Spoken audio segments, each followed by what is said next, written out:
Right, that's what our has down. All right, I think we're going to start. Welcome. Thank you so much for being here. We are super excited. You are clearly ready. Can we start with just brief introductions? Your name, your school, and then we'll go ahead and do the same thing just to remind everyone who's here. So Brooke, can you lead us? Yeah. My name is Brooke Henley, and I'm the First Sky Elementary Principal. Wendy Morrill, and I am a principal at Hathaway Elementary. Hannah Hartman, principal at Columbia River Gorge Elementary. Gina Sawyer, interim principal at Gauze Elementary. Excellent. Thank you. And even though we have our badges up here, name badges, Aaron Hansen, superintendent. Ida Royer. Sadie McKenzie. And Paul Hooker. And we have two board members who are not here. Jim is out of country right now, and Jane will be here later because she's not gonna make it for the presentation. So thank you so much. We know how much work you've put into this. We're excited to hear what your plans are for this year. I think a little bit of what happened, context of what occurred last year, 24-25. So the order is as they're sitting right here. Brooke's gonna go first, then Wendy, then Hannah, and then Dina is gonna finish. And Dina, you're presenting also. So Gauze and WLA, correct? Great. Okay, so are you ready? I'm ready. Everyone's ready to go? Let's do it. Okay, so we're looking at 15 minutes Okay. and then 5 minutes for questions. And then the next person's gonna go, next school. And then I think we have enough time for everything if we follow that. Okay. Okay, Brooke. Go for it. Oh, thank you so much for this opportunity. Here we go. I am so grateful to be entering my 4th year as Cape Cod Sky principal. We have a lot of amazing things going on. I can't wait to share with you about. One of those is this summer in our August professional learning time, as well as into September. I've worked with our staff several different time meetings, several different rounds to recreate our vision and mission statement. The one that we had in the past served us very well. We just felt some momentum and some change this year that we really wanted to realign our values. So as well, it also really lined up with our strategic plan within the district, and we're really excited to see we are Washougal. And so we came up with we are Kodiaks, which speaks so much to our school pride. I could have a presentation on every single word and concept in here because it really does exemplify our school. We believe that we want to very badly empower curious leaders who create a brighter future for all. And our mission and how we do that is at Cape Cod Sky, we create a safe and inspiring community where students build strong relationships, model empathy, and persevere through continuous learning. And you'll see this image right next to it. A group of staff members and I created this over the summer, and it really was part of this new momentum. Our mission is really to bring in our community, to connect with everyone and share that we are a partnership so that we can create even a brighter future, which really aligns with our strategic goal. So I want to briefly talk about our results from our last year's school improvement plan. Our school improvement plan was written around the Fast Bridge assessment, which is a screener K through 5 that informs instruction. We use that for English language arts and math goals. What we noticed from last year's work, we have typically higher math scores than our ELA, but it's declining. And our ELA scores were kind of static within the Fast Bridge information that we received. We also had a behavior goal. We wanted to improve the number of reported referrals and behavior incidences throughout the year. And we had some dips and some highs and some lows. Our average the year prior was approximately 2 a day. And we definitely decreased that to 1.25 a day. So we saw, especially towards the end of the year, a great decline, and it felt much better at the school. That's wonderful. As far as our smarter balanced assessment trend, you can kind of see right here that we're really working hard to uncover what it is and why our scores, like I had shared, were kind of static. We noticed through FastBridge as well as through Smarter Balance, they're very similar. Our science performance has been consistently very strong, and that speaks very well to our continued K-8 on campus commitment to science instruction. So one of the things that we are working on this year is to really look at creating our goals around the Smarter Balance versus the FastBridge. And I'll share a little bit of that why later. Our WSIF trends, they're good. That you can see they are declining a little bit in our different subgroups in our area. We have students with disabilities, as well as students with low income traits and needs in our community, as those two areas of really needing to focus on. And we have a lot of momentum continued around supporting our students in those areas. As far as school-wide data overview for attendance, this is an area that really we want to work on and focus on. You can see up through 2021, it was really strong, 93.7%. And that took a great dip. And we have a lot of theories why, but we really want that to increase from 2023-24, the last data set on OSPI that we have is 68.6%. We consider regular attendance works, our support group and information group, create regular attendance is 98%, but we really are aiming for a satisfactory attendance at 95%. So generally our areas of strength in our school and our needs. Our third grade scores took a great leap in Smarter Balance last year, so those were improving. Wonderful. Science scores, like I had shared, are strong. Our multi-tiered systems of support, the MTSS systems, have really strengthened over the years. So when teachers see a need or we see a need for additional intervention and supports for kids, we have structures in place to be able to meet those needs.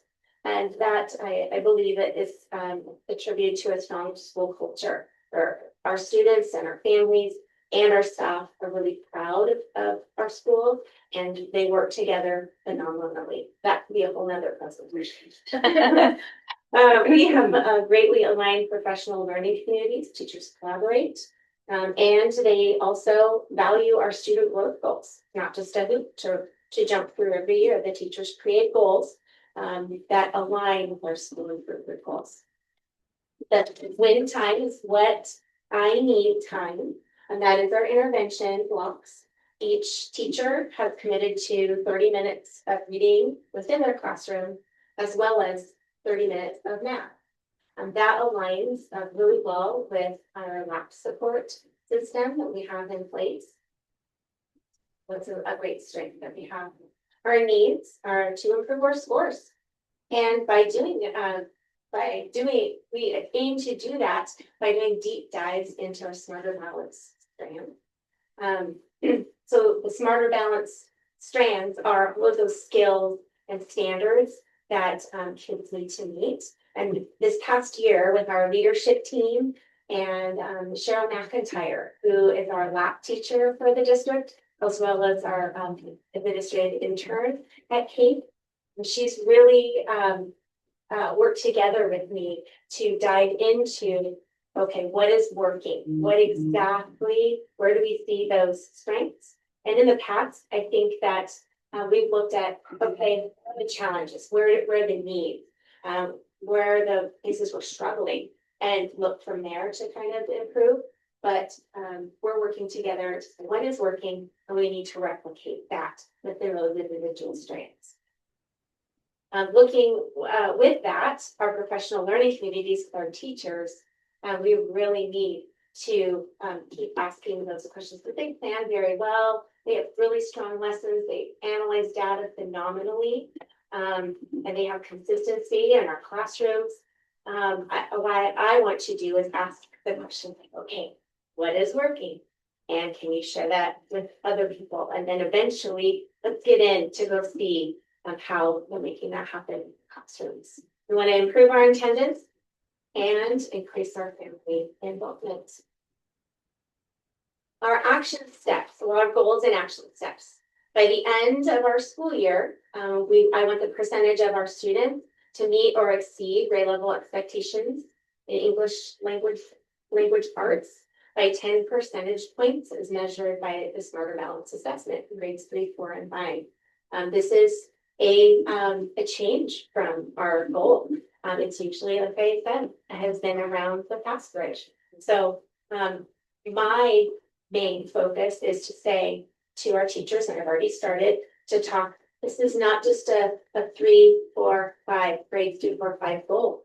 This is TK through 5 and beyond, because I collaborate a lot with our middle school and being great.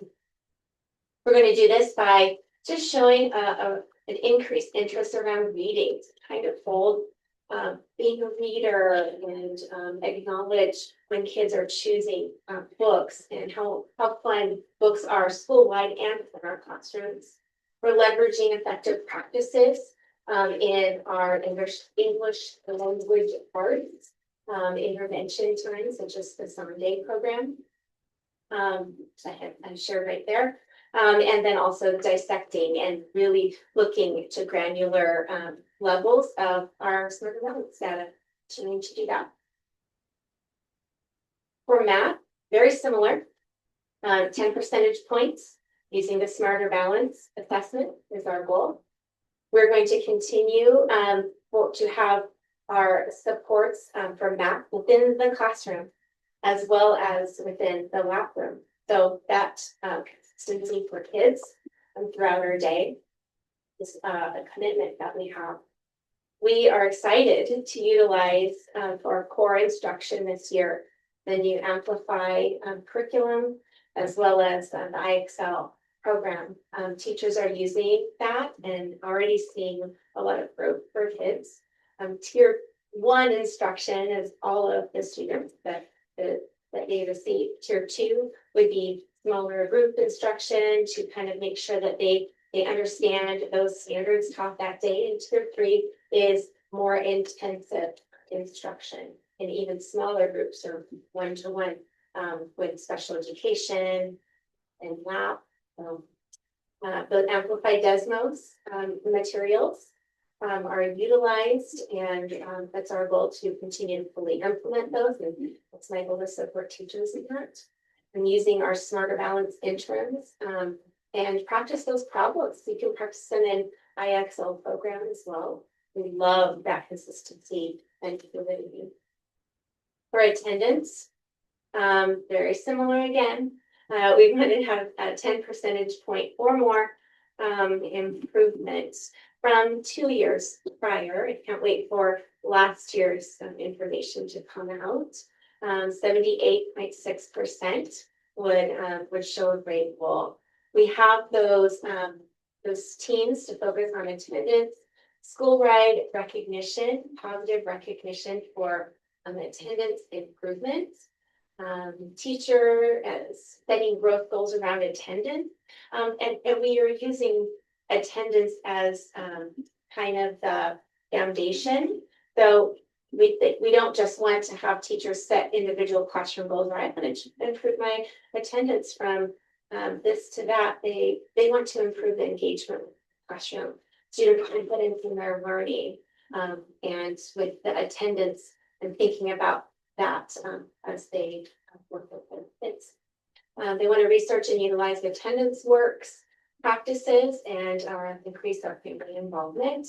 We saw a really nice turnout for our first pie night.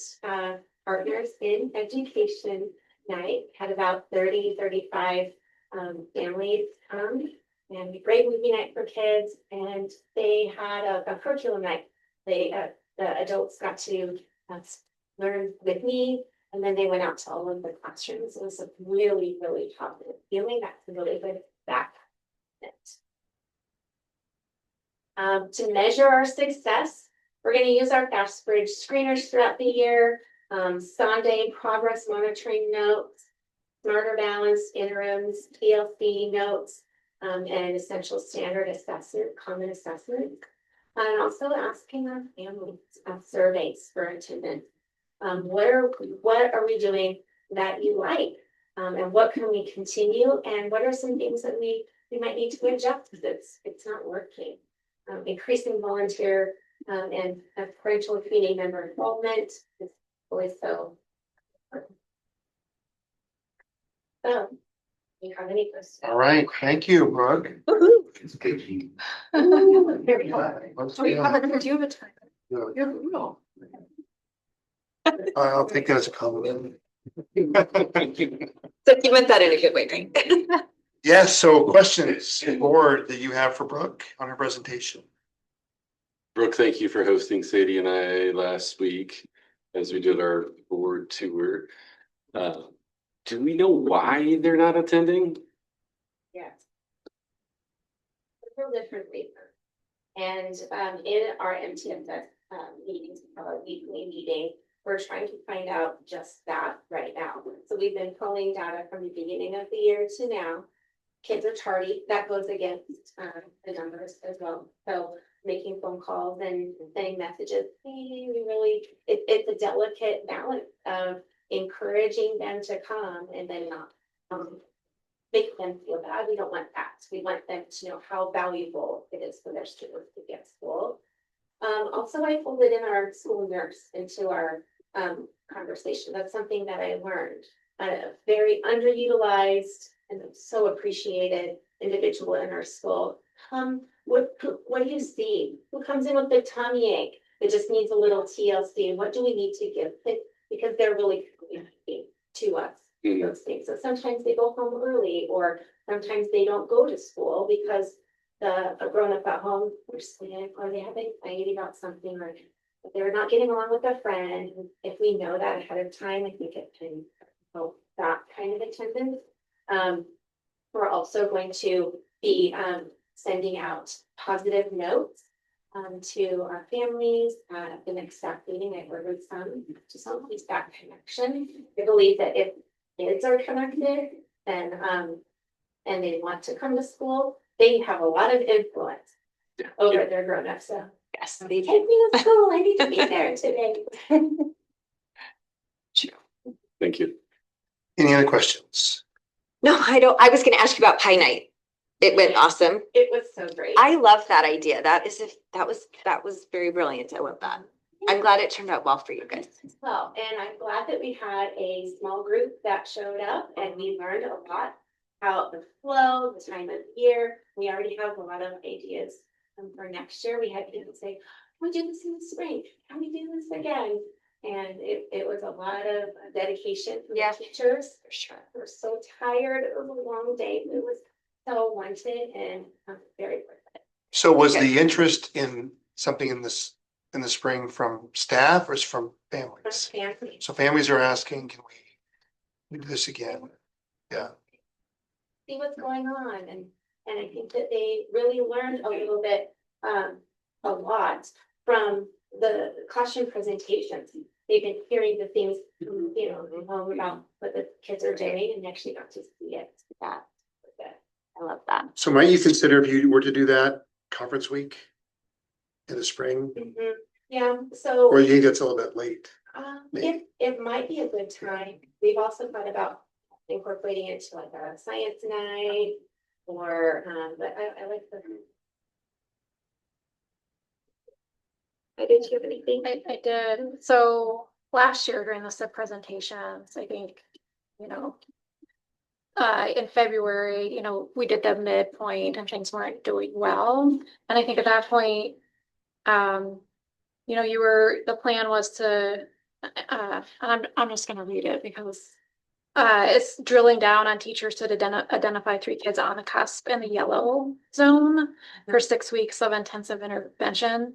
So I'm guessing like we have the data from last year and it didn't really pan out. So I'm curious if you have any like lessons learned from that. Like, are you able to? Absolutely. I had several goals with the drill down to 3 students. Of course, I want to make sure that those students made growth and improvement, and many of them did. But it is also to frame our school-wide mindset around the concept of teachers having a lot of influence within their classroom and coming up with new ideas on small, short, 5-minute, 10-minute things that they can do. So a continued practice, which is folded into our STAT team, when our teachers bring up students of concern. It was a multi level kind of goal and strategy, because if and I believe that if we just focus on a few, move them, and we can focus on a few more, we're good. Okay, so that is our time. That's 20 minutes, 50-minute presentation, 5-minute question. If you have more questions, I know that we could arrange for you to meet personally with Brooke, if that's something you were interested in doing. You could also ask questions if you have additional questions through Connor as he meets with our building principals. He meets specifically with Brooke. And I meet with the other elementary principals. So that's something you're interested in, as well as if you want to visit. I think there was an interest in visiting maybe later. So thank you so much, Brooke. I know it seems pretty quick. But I tell you what we observed the other day, and what Les, Connor, and I observed, I think 2 weeks prior to that, when we visited, we went to 4th and 5th grade both times. That's where we visited, and also TK. But what I was impressed with was the use of our new math curriculum, the textbooks, using IXL during the win time as well, and students having additional time to work on their math fluency is what I think we had seen. So thank you for your presentation. So Wendy, you're next, right? Okay, so let me just get our technology adjusted here. Oh, Put it on the next slide. So Okay. All right, and so Go on ready? down. Yep. Okay, Wendy, Let's start. yes, it will. Well, thank you so much. This is my 6th year of being the principal at Hathaway. And every year I'm just as excited to share what we're doing and represent a pretty amazing team of people and a pretty amazing community. So I'm going to start with our mission. So in collaboration with families and staff members, we engage our students in rigorous and joyful learning experiences that meet their individual needs and help each child reach their full potential. So the key words in our mission that we really feel are so important are both rigorous and joyful.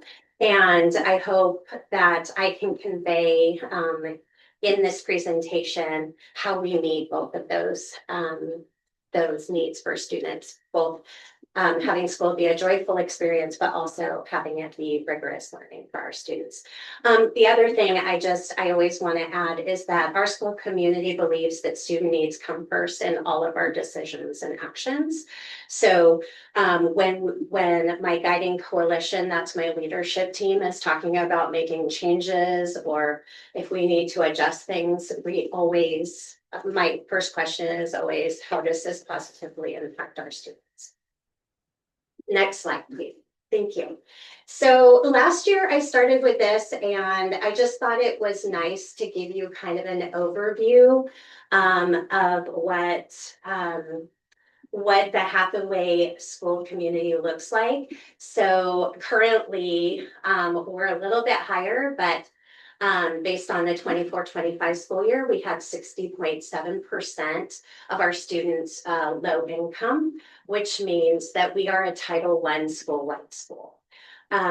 So that is something important to note. Also, our English language learners are at just about 13%, and that's because we house the dual language program, Spanish immersion. So many of our Spanish speaking elementary students in the district attend.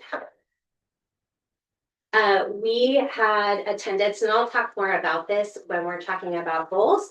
But last year, OSPI measured our attendance with their little formula at about 73.7%. So that's actually the highest in the district. So we were really excited about that, but want to continue to improve on that. And I just want to point out very quickly, and I'm not going to spend too much time on this, but our foundational grade level knowledge scores and our consistent grade level knowledge have all increased. So we're very excited about that. Next slide. So you saw this for Cape and Brooke's presentation. So this is our first year out of school improvement. So for the past 2 years, we've been a school in improvement. We are officially out of it, and it's really exciting. We are foundational supports, which is the basic level for a school. And I know I'm making a big deal out of a color, but this is the first time ever in the history of this measurement that Hathaway Elementary has been in the blue. So we are, and also the light orange, it's a big deal for us, but you can see we are definitely in an upward trend in our categories. I know the writing is small, but that center one is white, but all students we're in an upward trend. Low income, look, we have quite a jump there. And our students with disabilities, we have a significant increase in those scores as well. So that's our handout celebration. Next slide, please. So how we did last year is interesting. So we also use a FastBridge screener scores to sort of set goals for our K through 2nd grade students. And then we use the Smarter Balanced assessment to measure our growth for our 3rd through 5th grade. So you can see our goals for math. We were at 60%. We actually scored 55% as a school. And then also for ELA, 56%. And we actually scored 53%. So, and then if you look at the Smarter Balanced with 3rd grade, for our math, we actually went down. And then in 4th and 5th as well.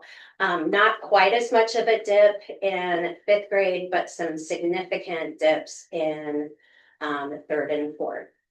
And then our Smarter Balanced ELA, we had a dip in 3rd grade, but our 4th and our 5th both made our 15% increase, which was our goal on our SIP plan. So you can see in 4th grade, we went from 55% to 73% passing. And then in 5th grade, we went from 58% to 76% of our 5th graders meeting benchmark in ELA. So those were big celebrations for us. One of the things that we noted for our 3rd grade scores is that this was the first testing year for our dual language Spanish immersion class. So for kindergarten through 2nd grade, they've had 90% of their day in Spanish. And then in 3rd grade, they did a 50-50 model. So only 50% of their day was in English, but then they had to take the ELA SBAC. So it is OSPI shares that it is very common to see that lower dip. And then as they progress through their 50-50 years, that by fourth and fifth, you see it even out. So we would predict that that cohort of students will increase as they go through fourth grade and then fifth grade.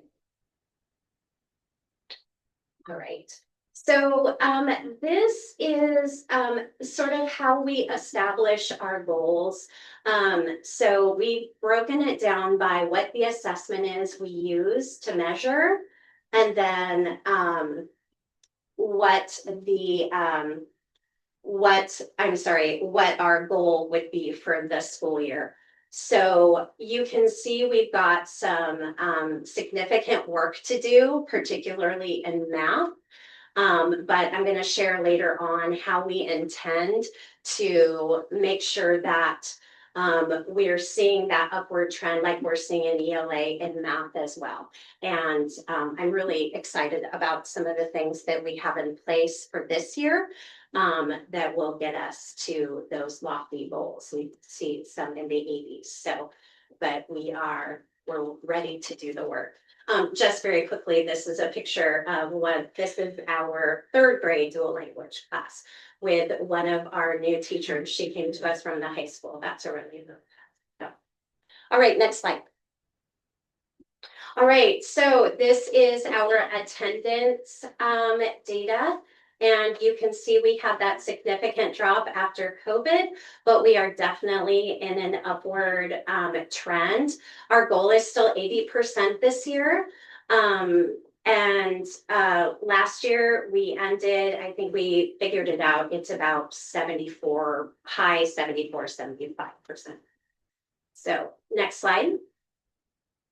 All right, so our identified strengths. So ELA scores in fourth and fifth grade are definitely in the 70s and in an upward trend. Fifth grade science, 74% this year and also in an upward trend. We've been in the 70s now for a couple of years.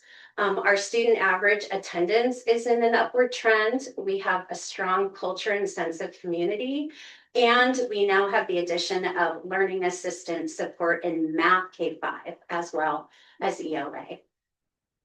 And then some of our identified needs. So as our kids are getting older in the dual language program, we're finding a need for bilingual support for our students in Spanish. So the need for bilingual paraeducator support is becoming a growing need.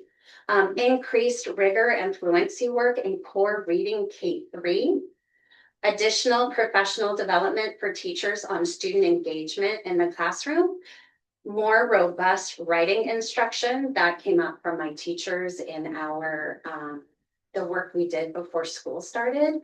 And then third through fifth grade deep dive into the trends strands. I think Brooke spoke to this, the specific areas of need in the Smarter Balanced assessment. Next slide.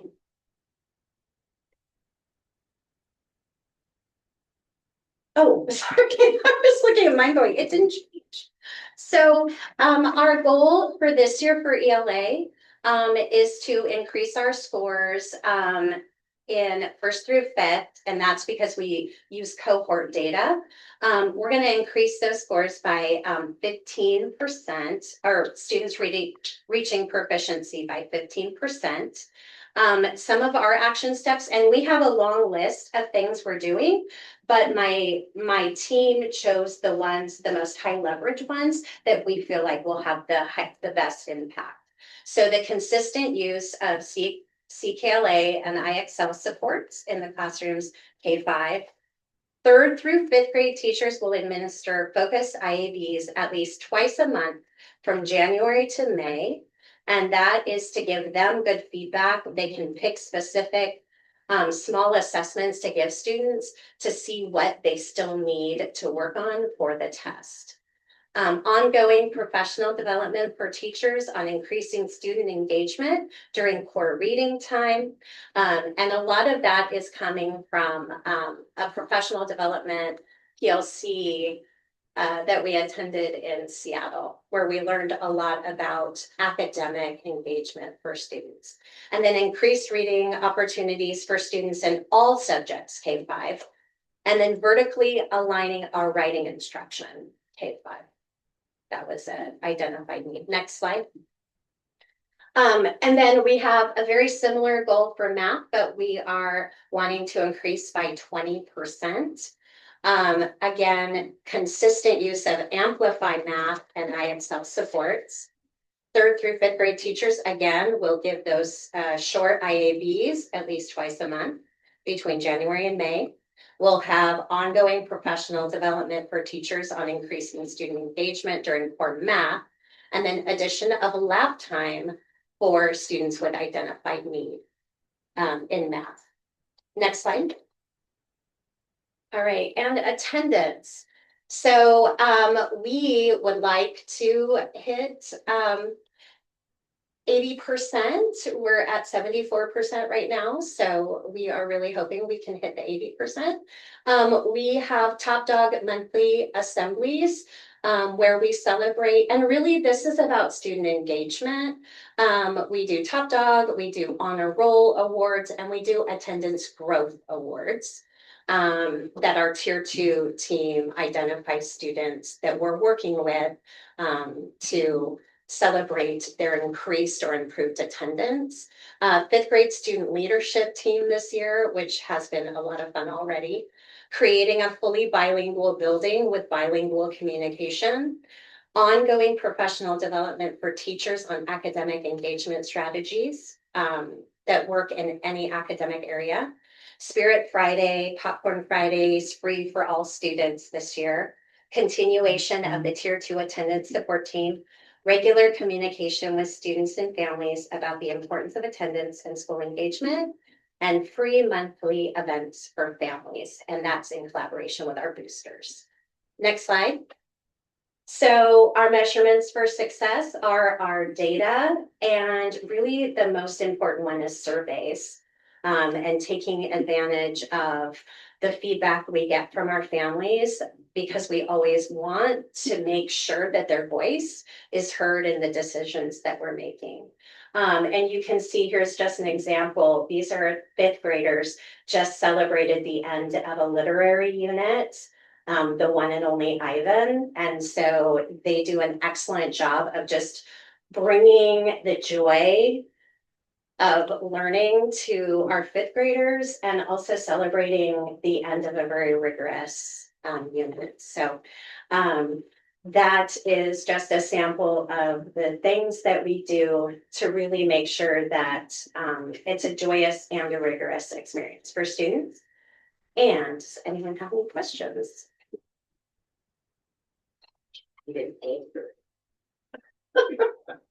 Questions for Wendy? That's our school mascot, by the way. I love it. One question, Wendy. So you mentioned a few times about professional development for your staff. Yeah. How has, I'm new on the board, by the way, so how has your staff turnover been? Is that, I mean, what would you attribute the need for more professional development in certain areas? So when I'm looking at moving students forward, so always improving the experience that students have in the classroom.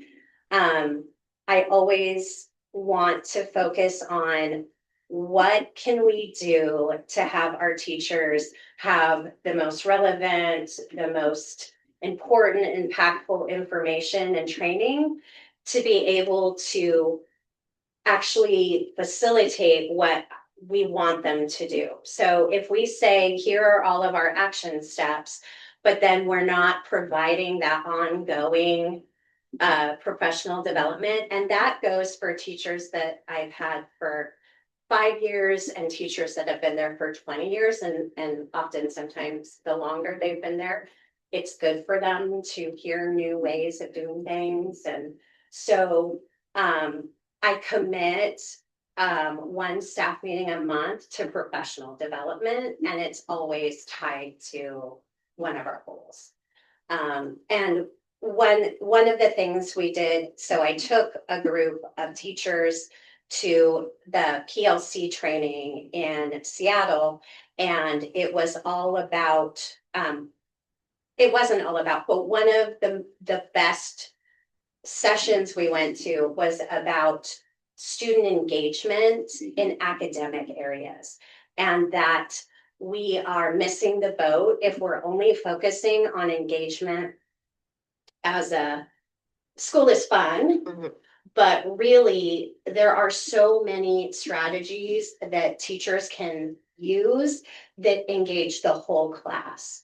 And so my team that went to that was so motivated by that they did an entire like hour-long presentation, and then we've broken it down into ongoing PD for the year. So sorry, that was probably a long. No, it was answer good. that you wanted. Very helpful information. Thank you. Do you have anything? Yeah, I guess I'm just generally curious about, because scores aren't really improving over time. And so like, how do you use, because, we try different things and they don't work. So like, how do we leverage that information to try and figure out, what works or not, or what we can try in the future? So Yeah. So we, one of the things like with our math scores that, we've been, really not happy at all and frustrated.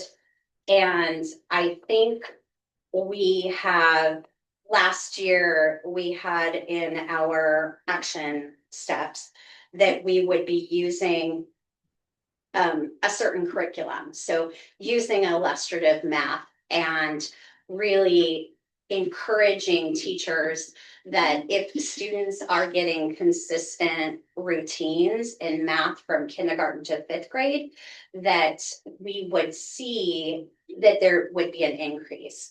And with teachers' comfort levels being here and there, and we had some training on that curriculum, but it was not a full implementation.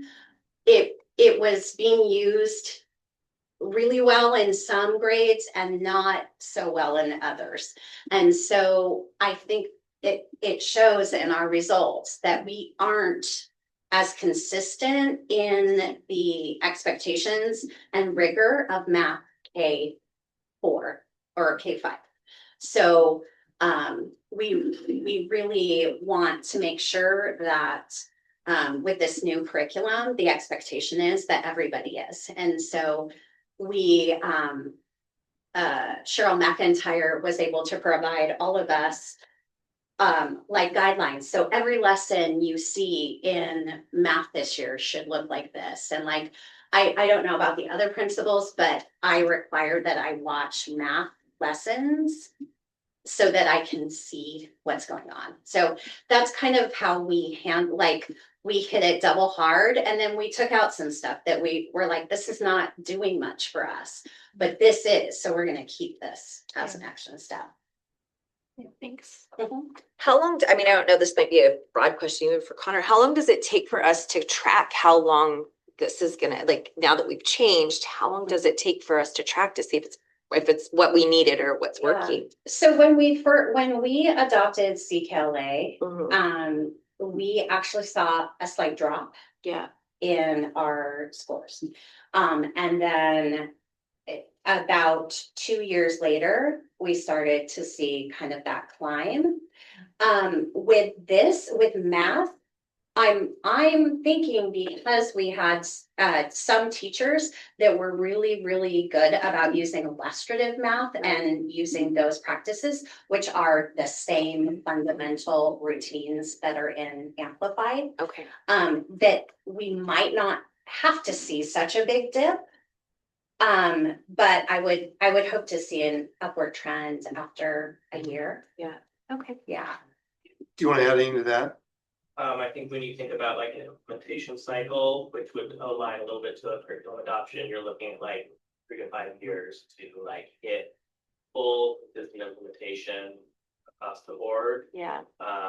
And so that takes into consideration like Yeah. everyone doing it consistently at a high level and students getting used to the Something routine different. and the support year over year. Yeah. Okay. So what you heard Wendy say multiple times, consistent Yeah, application, To be- and It to a was publisher very develop flag. this curriculum, if we teach it how it was developed. Yeah. And we don't make adjustments right now, and we're committing to not making adjustments. Mhm. And we have IXL, which, and I think our elementary schools each have carved out this, what I need time, this Right. intervention time. So that is dedicated to ELA and math. And if you think about, And for the first time ever, Matt.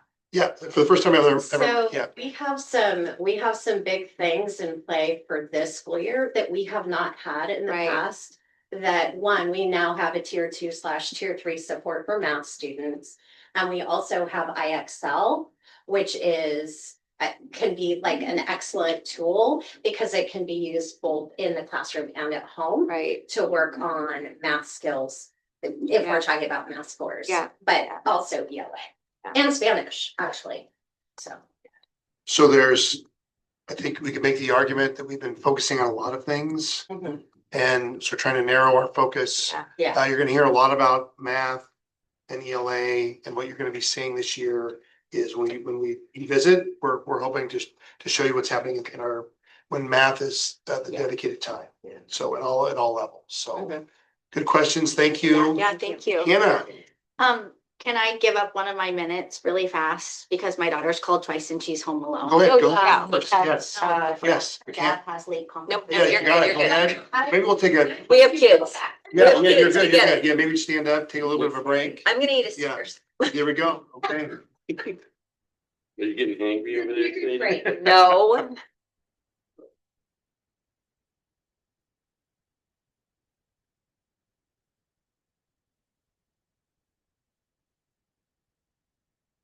Wendy, for your bilingual support that you need, so is that because Mention. you say you need it, but are you not getting it because it's a budget thing or? Well, so we've had different ways of paying for it. So last year, we had a dual language grant Mhm. through the state, through OSPI. Okay, They're no longer. okay. They're no longer. I remember funding Tracy grants. telling us that. Yeah, Yep. so it's a funding source that is there that Okay. we have. Fines. And what we're finding is They live next door to me. we Like, we have students now that have been in speaking Spanish. And they also need Right. reading support Right. and speaking and writing support. So- Okay. Can you actually find the staff that, I mean, are they? Last year, we actually had a paraeducator. I started asking more questions. And it My bad. sounds like she has a job at one of the other schools right now. But yes, we actually have a few people that in the community that have said they'd be. I'll just interested. go. And then you. All right, we are ready. Hannah, are you ready? Won't do it, guys. I know. Can I just do that when I want it to go to the next one? So I don't have to say next because. Thank you. Okay. Oh, great. Okay, Hannah. All Take it away. right. So I'm here today to present our CRDE School Improvement Plan. We are excited about our school and how we've approached this year. We wanted to align ourselves to the new strategic plan and our vision and mission statement. So we crafted the statement for CRGE's mission that we are the River Otter community. We work hard, we support each other, we improve every day, and together we can do hard things. We really wanted it to be in a kid-friendly language. It's said every day in our school in our morning announcements. So the kids are hearing this. It's something we reference back to in classes. We reference back to it as teams, that we are all in this together and we're better together as a team, and that we're all about the continuous growth and that improvement each and every day. And that we want to be willing to step in and tackle hard things and not be afraid of challenges that we might face in our learning. So we can be modeling that and sharing that message to our kids so that they'll have those same approaches. And so we started this year, and actually last year was our first year being identified as a school of improvement for the Washington School Improvement Framework. And so the graph that you see on the left is how we have fared over the last few years. And while we are making improvements, and we do have a number of areas that have moved into the blue, which is very positive, we were under the benchmark for two main focus areas, our students with disabilities and also our English language learners. So those are kind of the areas where we have zoomed into our data to try to identify ways that we could better strengthen our systems and our supports so that we can make gains in those areas. Something that we know is really important for our kiddos is that they are feeling happy and safe and a sense of belonging at school.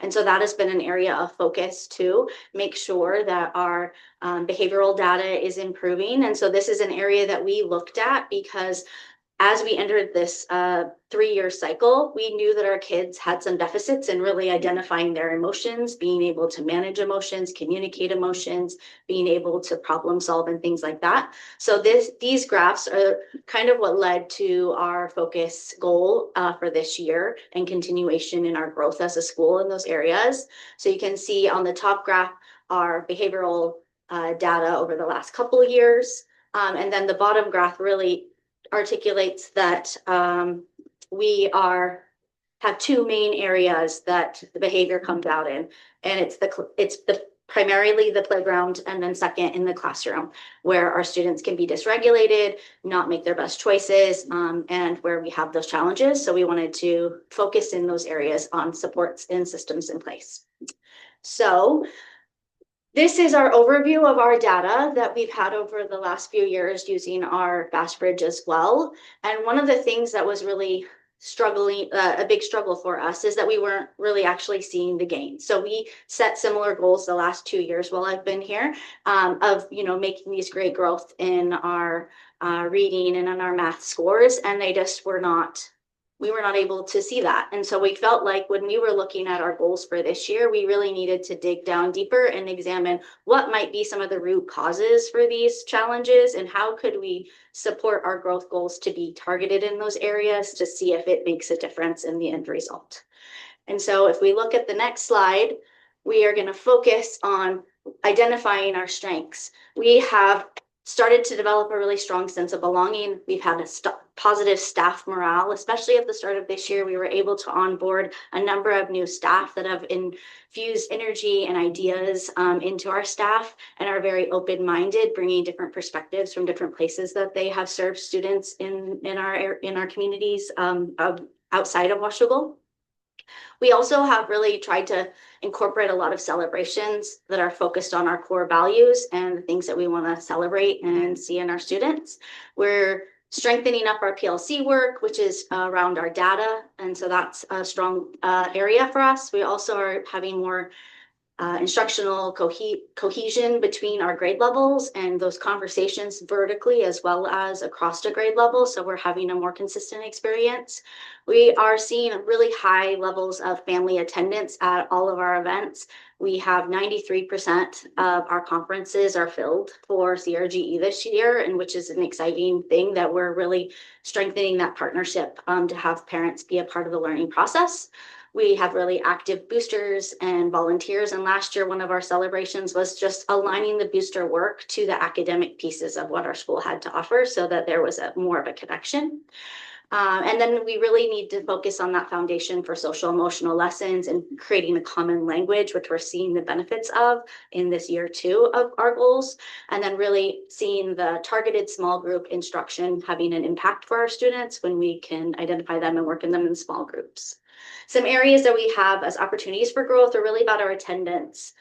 We also, when we examined scores in our data, we were seeing some students scored really high on SBAC, but then they tanked in Fast Bridge. And so was there the same level of engagement in those assessments if the scores were so drastically different for an individual? So we were kind of questioning how could we help our kids understand the impact of the scores understand how they can show off their best learning in these ways. How can we engage them in those process?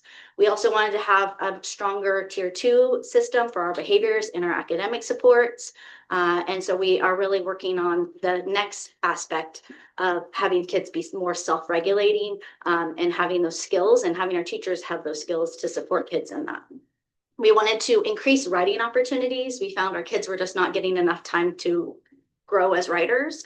And that was an area that was impacting our scores. We really wanted to focus on kind of a change of our approach to teaching and learning with math so that it's less teacher directed and more giving the ownership of the learning to kids and empowering them and amplifying their voice in their learning. So we wanted to have more hands-on problem solving and reasoning tasks so they could connect to the learning that is applied in the world around them and see those opportunities. We realized that the area where we consistently scored low, and it didn't matter if it was our ELL population or all students, was just in understanding the academic vocabulary.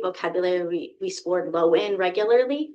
And then we felt like when we think about learning and engagement for students, having those authentic learning tasks where kids can put their hands on things or be committed into a project really allowed them to showcase the learning that they're doing in a more hands-on way that they can have high levels of engagement. And so those are kind of the things that drove the decisions we made for our goals for the next few slides. So I'm going to start with climate and culture because this is an area where we know that we have to have a foundation for our kiddos to, before they can thrive as an academic learner, they have to feel supported and understood in their classroom setting by everyone. So in year 1 of our school improvement, we were focused on just having awareness of emotions, and we introduced the zones of regulation to our kids. So we had consistent vocabulary. This year, we wanted to take it to the next level and focus on our kids being able to consistently demonstrate 2 self-regulation strategies. And then we are hoping that that will lead to a reduction in our behaviors and instances that are disrupting learning within the classroom setting. We hope in year 3, if we can see those positive results, that we can focus it more on those less structured settings in like a recess area where they can build problem solving and peer conflict resolution skills as well. So these are some of the tools that we're using, our zones of regulation, and also we're continuing that conversation about our what zone are we in, how are we feeling, and how does that impact the way our body feels right now, and have more self-awareness so that we can be priming our kids for more success. And we knew that we wanted to also have a goal that's about attendance. So if we click to the next slide, we set a second goal that we wanted to do more to connect our positive behavior intervention supports with our family partnerships to have an improved attendance. We know attendance isn't only a student issue, it can be a family issue. So we wanted to have those meetings with our families, have those opportunities for kids to feel really connected to school and to their learning, and feel empowered to be there each and every day. So we set a goal to have celebrations, have empowering ways to engage students for opportunities and families to be connected so that we're reducing our absenteeism by 3 to 5%. So the number up there, 57.2, was what OSPI had for our latest number for absenteeism. And that's just not what we need kids to be at school each and every day. So we started this year having a celebration for the 100% club for September, and having kids go around with the trolley and having our student leaders help with that and helping to just give a visual representation of kids that are being committed to coming to school each and every day. Last year, we had a traveling trophy for the class with the highest attendance award. So we're just trying to promote being at school. To be learners, we have to be there to do our job. And so we're excited about this and hopefully seeing some positive results.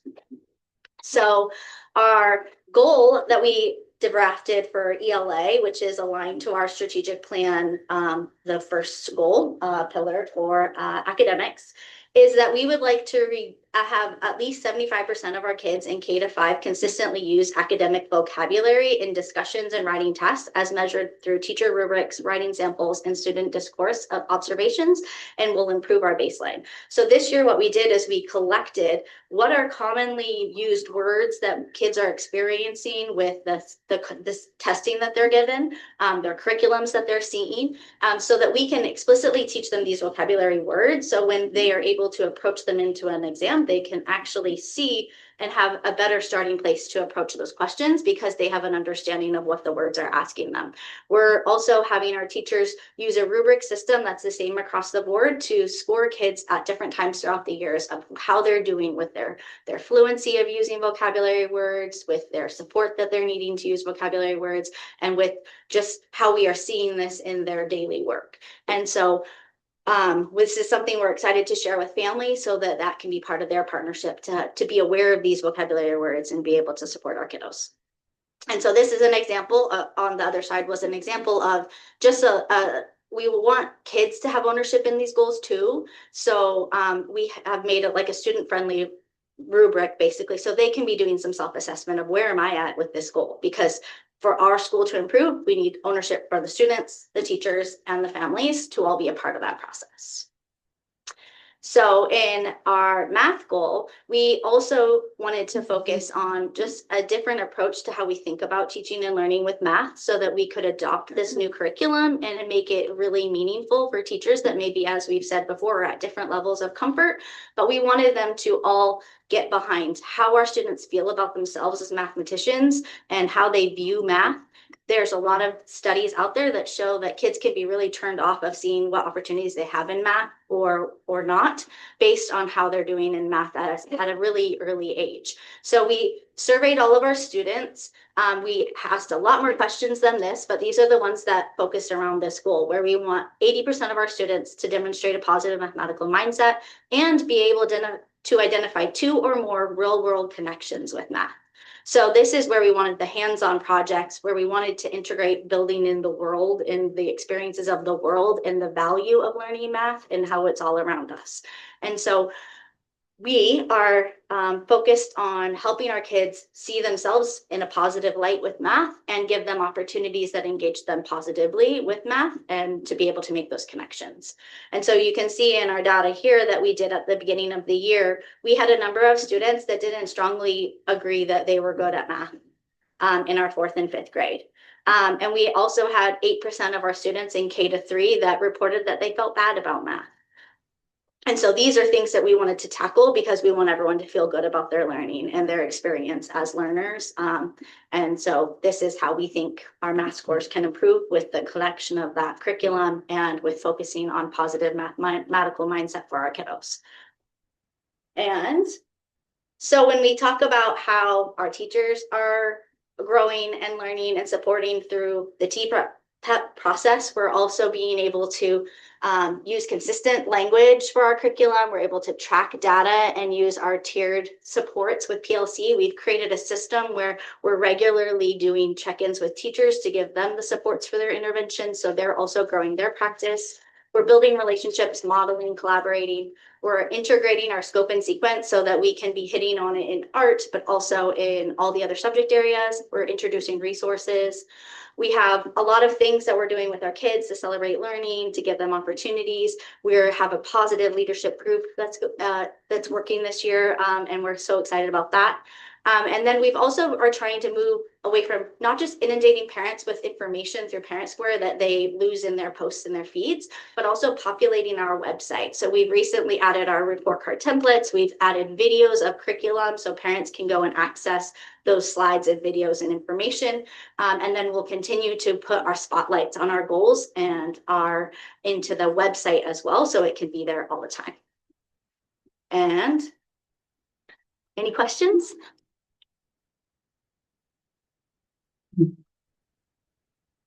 Paul, do you have any questions? Just give me the stink eye. I sort of, you always pick on. The one thing I noticed in your presentation, or that kind of caught my eye, was that you had some pretty strong goals on behavior in school, right? And so, and I'm not gonna tell you what to do. That's sort of your space, but something that caught my eye when we were at the Cape Canyon visit was this culture of kindness that they had. Mhm. So it's about like in the passing periods and other things of like just not necessarily trying to drive it through the classroom, but driving it through sort of the community piece, right? Because you also said that like you were trying to get the parents more engaged and kind of that. So I'm free forming here a little bit, but just like Do you want me to speak to that? yes. Okay, so we have monthly character themes that we use every month that are part of that kind of whole picture of who we want our kids to be. We also have a second, like I lead our fifth grade leaders, and we have fourth and fifth grade helpers in the office and that do our announcements, where we have tasks for kindness every single day and challenges around kindness. And our kindness club, so we have kindness inclusion action club, that is a second and third grade volunteer group that comes together as well, and that they are all about implementing. They have like a kindness tree happening right now of all the leaves of change and things that you can be doing to be kind in our community. So this is a thing we want to foster as well. And we actually are adding to move away, like you're suggesting, like it's not about the behavior, it's about that sense of safety and belonging and security that kids can have at school. So this year we're waiting on it to come from our printers, but we've actually moved away from just having kind of our minor disciplinary things that are like we call stop and thinks, because we want it to be framed around learning, and that we all can make mistakes, but we need to learn from the mistake and make a different choice in the future.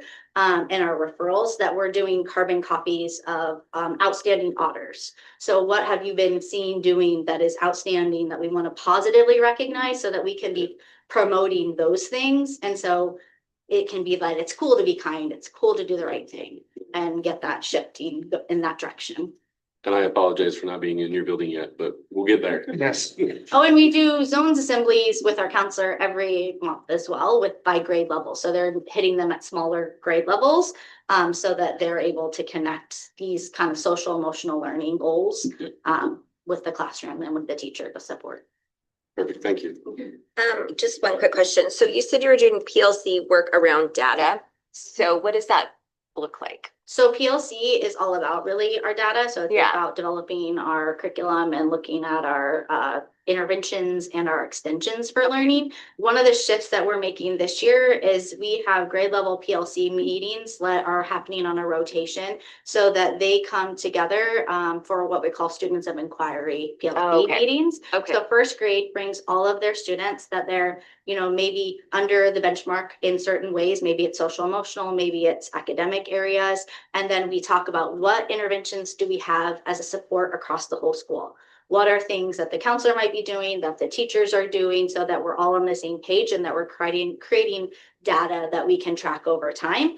And it even rolls through, like if somebody was a student of inquiry from the year before, we have their notes and resources Right. of what we're doing for them. So we want to make sure we have tight systems, so we don't have anyone slipping through the cracks that didn't qualify for lab, but they're struggling still and not making the growth necessary. So we basically meet, we give ideas about interventions and supports and what data we're going to collect and how we're going to collect it. And then we come back again.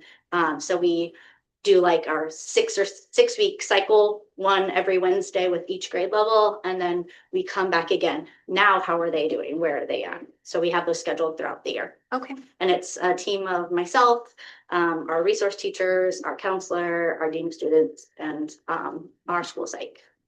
Thank And you. then the homeroom teachers. Do you have anything? I don't think so, actually. Okay, great job. Thank you so much. These presentations, if you want the actual presentations, we can make them available to you. I think they'll be posted on our website as well, along with the school improvement plans. Yeah. Okay, thank you. All right, are you ready, Nina? Okay, I love your sticker, by the way. okay. Data or Okay, well, thank you. This is my first time, so I'm gonna fumble through this a little bit, especially after having to go next to Hannah. I am a minimalist, so I just like to look at the data and the numbers and then just present those things. But I did put a pretty picture I love it. So this is our second year as a school of improvement, and we were there because of our special education student numbers.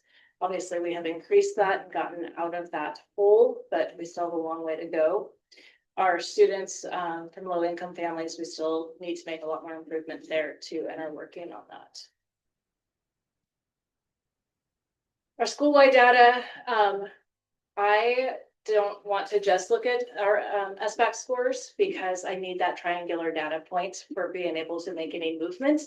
So, and when we looked at it, we found that it aligned pretty closely. Our SBAC data and our FastBridge data was pretty close to the mark.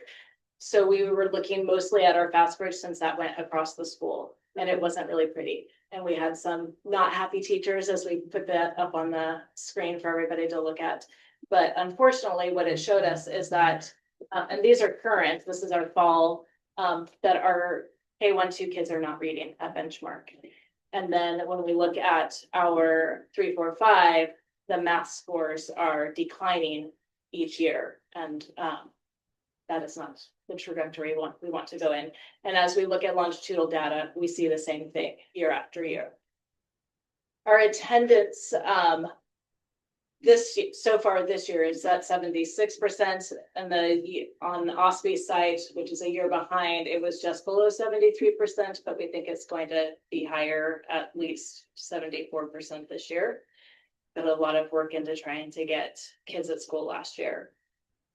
So again, that longitudinal data shows that we need to do some work. We need our K-2 kids reading, and we need our 3rd through 5th grade to be able to do math on grade level, make their benchmarks.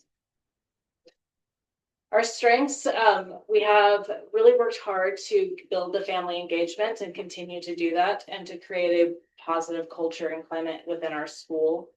We've done a lot of work on our intervention. We've revamped our entire intervention system after realizing that we had over-identified special education students at GAUS. There was no way that the numbers statistically could actually be real. And so last year when we looked at that, we said, we have to revamp this system and only identify students who truly have a learning disability. And so those targeted systems make a huge difference in the intervention cycle. And then professional development on targeting student need. Our needs, we have small crew, we have fewer teachers, and so we have to be really creative about how to use our staff together to meet all of those intervention needs.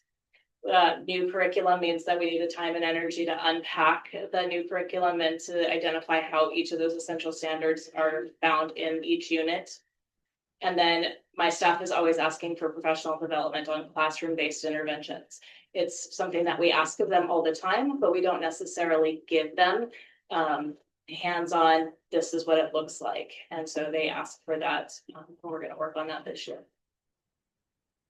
So our goals are based off of our FastBridge, because when we look at the data mid-year, FastBridge is something that we'll be able to use, and we can triangulate our data with our classroom-based interventions, our FastBridge, and then look at our interim assessments that 3rd through 5th will be looking at. So our goal, and it is a lofty one, to be able to go from 40% to 80%. I understand that, but which kids are you going to choose not to get there? That was the problem. Really, I wanted to say 100%. And so we're going to get there. The action steps, that the targeted interventions is something that we are already doing, and we're going to just get better and better at it with all of our classes. We're doing whole group PLC at least once a month, where, because again, we're a small crew, we have, some teachers that are by themselves at grade levels. So once a month, we all come together in the library to do our PLC, and we work across grade bands to see how we can move students, share students, and meet the needs the most collectively. And then walk to ELA for students and skill level groups according to their needs. So we have, our teachers are doing some assessments where it's the similar skills, and it will be our 1st, 2nd, 3rd, our 3rd, 4th, and 5th have done this too. And then they find those skill deficits. And so it really doesn't matter what grade level the kiddos are in. If they have the same skill deficit, they can go to the same group and be working on that intervention with a teacher who's doing that particular skill. And they're constantly reassessing so that the kids move in and out of those different interventions according to skill. Our math is very much the same. Again, lofty, not quite as lofty, but which kids are you going to decide aren't going to make benchmarks? And so we had that goal of getting at least 80% of our students to that. Eventually, we want it to be 100%. We're going to do that through, again, the PLC time across our grade bands. I'm already seeing it with my teachers. They also have to put all of their unit tests on our school calendars so that I can see when they're doing one. So we know when to go in and really let's look at the data as a team so that we can see what the next step is going to be. Coming from a special education background, I have a little bit of support that I can offer them on some targeted interventions as they're looking at which kids didn't get the skills for that unit. They're doing walk to math, just like the walk to ELA. And for the first time, as you've heard before, we're getting to utilize the lab. And the nice thing about lab is it's not just the kids who are getting pulled from it, but having just that system allows our teachers to get ideas for how to get those interventions, even if it's in the classroom. So that'll be highly effective. Attendance was one of the goals for last year. We saw an increase in that, but we also know that family engagement is the way to increase attendance across the board. And so that is our goal, is to increase our family engagement this year by doing more events and not just relying on our boosters, because those are our parents too. And we don't want them to always have to work the things. And so we do a monthly lunch with a loved one so parents can come in and have lunch with their kids during that time. We did our first one last month and had over 104 families come in and have lunch with their kids.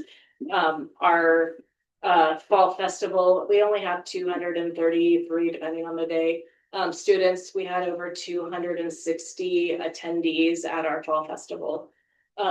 We're just really reaching out and inviting families into our building. Every single thing that we can make a different event or add to it in some way, we do. So Stuff the Bus is coming up. We've created a school-wide game around it where the kids try to travel around the world accordingly. And all of the schools and classrooms and groups are doing a country.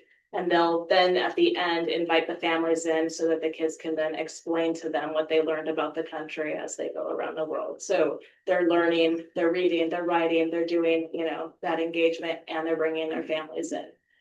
And anywhere that we can bring families in, that's our goal, because we know that if the parents are engaged, the families are engaged, the students will show up. That's just a little example of engagement. The B's are our booster leads, and they are always working hard for us. So I think that for us to know that we've been successful this year, it's to the commitment from our staff, getting all of the kids to benchmark. They want to. There were some really uncomfortable conversations when we just put it up on the board and said, this is what. Now, what are we going to do about it? And then we discussed the barriers and we discussed the struggle, and then found a way around every single one, identified how we were going to hit every single one of those barriers so that we could just start doing the work that needs to be done. And then that family engagement, the surveys will be a big indicator, but ultimately it's when people choose us, when they choose to come to GAUS, when they choose to stay in Washougal or come to Washougal, then we've done our job. That was great. Thank you. Anybody have questions? Yeah, do you sleep? Do I sleep? And I'll paraphrase what I meant by that, but I mean, you've got some huge goals out there, which I applaud. I always like to see goals like that. And your statement where you were like, which kids are going to choose to leave behind? Right. Like, none of them, right? Like, and I think that's a great attitude, and it's obviously going into your goals, and you're having some hard conversations with your staff. So I applaud you, but I asked the question, do you sleep? Yeah, I do. And you know, it's easier to sleep when you've got, when you're doing the right thing. And when you work really hard all day, then you can, you know, rest and know that you're doing the right thing. And my staff has been awesome. I've come into this, they didn't get to choose me. I got dumped on them. And so, but we had hard conversations and then they all rolled up their sleeves and they've gotten to work and we're seeing it all of the time. And every week when I go in to be a part of their PLCs and to see what they're doing and we're looking at the data. And then more importantly, the next step. Now what? Now what are we going to do with it? Because we can look at data all day long, but if we don't do anything with it, then what's the point? And that's the part that keeps you going, right? When you see that, okay, if you are willing to get in and do the work with them, they are also willing to do it. And that's pretty awesome to see. And then obviously FastBridge being able to like monitor Throughout, yeah. right? So And I that think by that's- that mid-year, that's the point, right? I can look at that and we want it to be a celebration for the kids too. We want to chart it and show, okay, guys, this is where we were, this percentage, where are we going to be? That student ownership piece. So you're going to add to our goal towards benchmark. So what are you going to do about it? Because that part of engagement with the students, not just clicking away, Right. that is something that we all struggle with too. So we have to get them to buy into it and understand it too. A bit of a gauze gold rush, maybe. Right, see. Did you Thanks, have Paul. anything? Yeah, thank you. Did you have it? I think I'm just, I'm curious too, like, because I know, you know, the scores aren't great, but there's always like that bell curve. And so I'm curious, you know, as, you know, you work to address like the students who need help, like, how do you also address the students who are doing well? Like how, because that's a lot of work, right? So how do you balance that? I think that that's one of the nice things about having the grouping is that we are also working, they're getting their extensions too. So they're going to be doing things that are more challenging, but also it takes them in a different direction. That's a little more fun when you get to do more hands-on and you get to, you know, do something outside of the normal because you're doing those extension activities and stuff. And we're, one of the things that our fifth grade teachers just did was they made a construction site and they, you know, all went in because they were working on volume. So they had the hard hats and they had the measuring tapes and they turned it into this whole physical act of going to a different room that was decorated as it, so that they're getting to, you know, see the success of you worked really hard and you learned this skill. And now you get to do this kind of fun way that's still learning, still assessing. So we're finding out that you got to mastery through this, but in a different way. And then we reward and reinforce everything along the way too, to just celebrate every success. Great. I don't have anything to do. Okay. So are you ready for the next presentation? Yep. Okay, Connie, you're setting it up. So Dina is also supporting our K5, K8 WLA program. So that was something that Tammy was doing previously. Rebecca Woodings is our K8 WLA teacher. And so you have a presentation for that as well. Yep. Right. So to be completely transparent, you know, Rebecca Woodings is the driver behind everything. WLA, she's the only teacher. She manages it. I support her however she needs it, but she's the driving force between our program of WLA that's housed at Oz. So obviously I went to her and said, okay, what do we want to work on this year? What are the goals that you wanted to see? So this was her data from this year. 61% getting benchmarks for ELA, but only 10% for math. So not so awesome. 29% of her students, though, missed their regularly scheduled teacher time, which is really important for an online learning program to be able to make sure that you're staying on pace, that you're getting your work done, that you're getting it done correctly, and that you're going to get to the next step. So it doesn't seem like a huge thing, but it is a pretty big deal if you're looking at a program that is completely designed to be self-driven. Yeah. So areas of strengths. Rebecca is amazing with her family engagement. The families know her. She does a really great job of trying to keep it positive for them.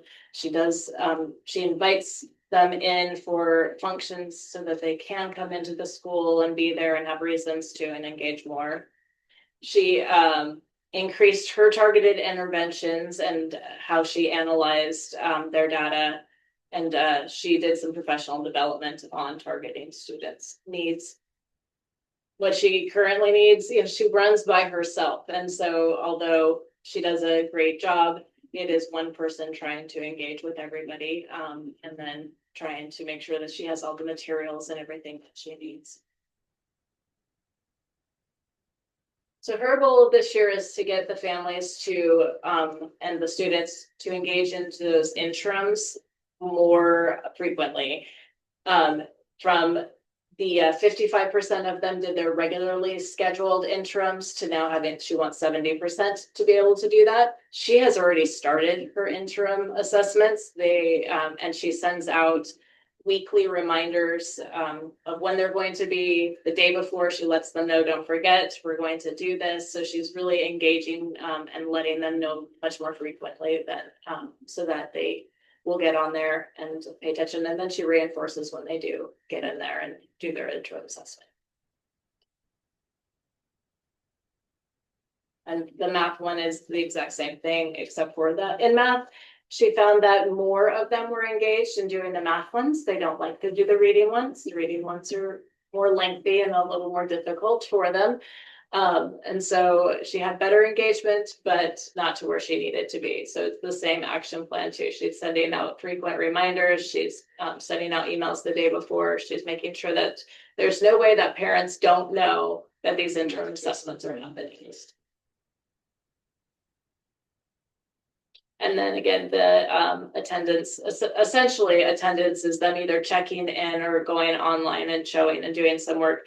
But that actual check-in is very important. They need to actually check in with the teacher so that she can spend that time talking to them about their plan, what's going well, what do you need help with, how can you be better supported so that you'll be successful in this program.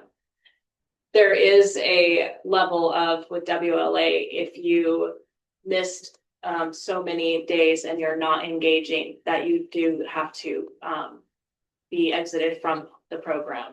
And so we get that coming about every month or so. She starts to have a family that she has to let them know that they're going to have to exit if they don't engage into the schooling. And that's rules that come down from OSFI. So she is doing everything she can to help those students. They obviously enrolled in WLA for a reason. So we're trying to make sure that they're successful in that. But because it is at home, it takes the families doing that engagement piece.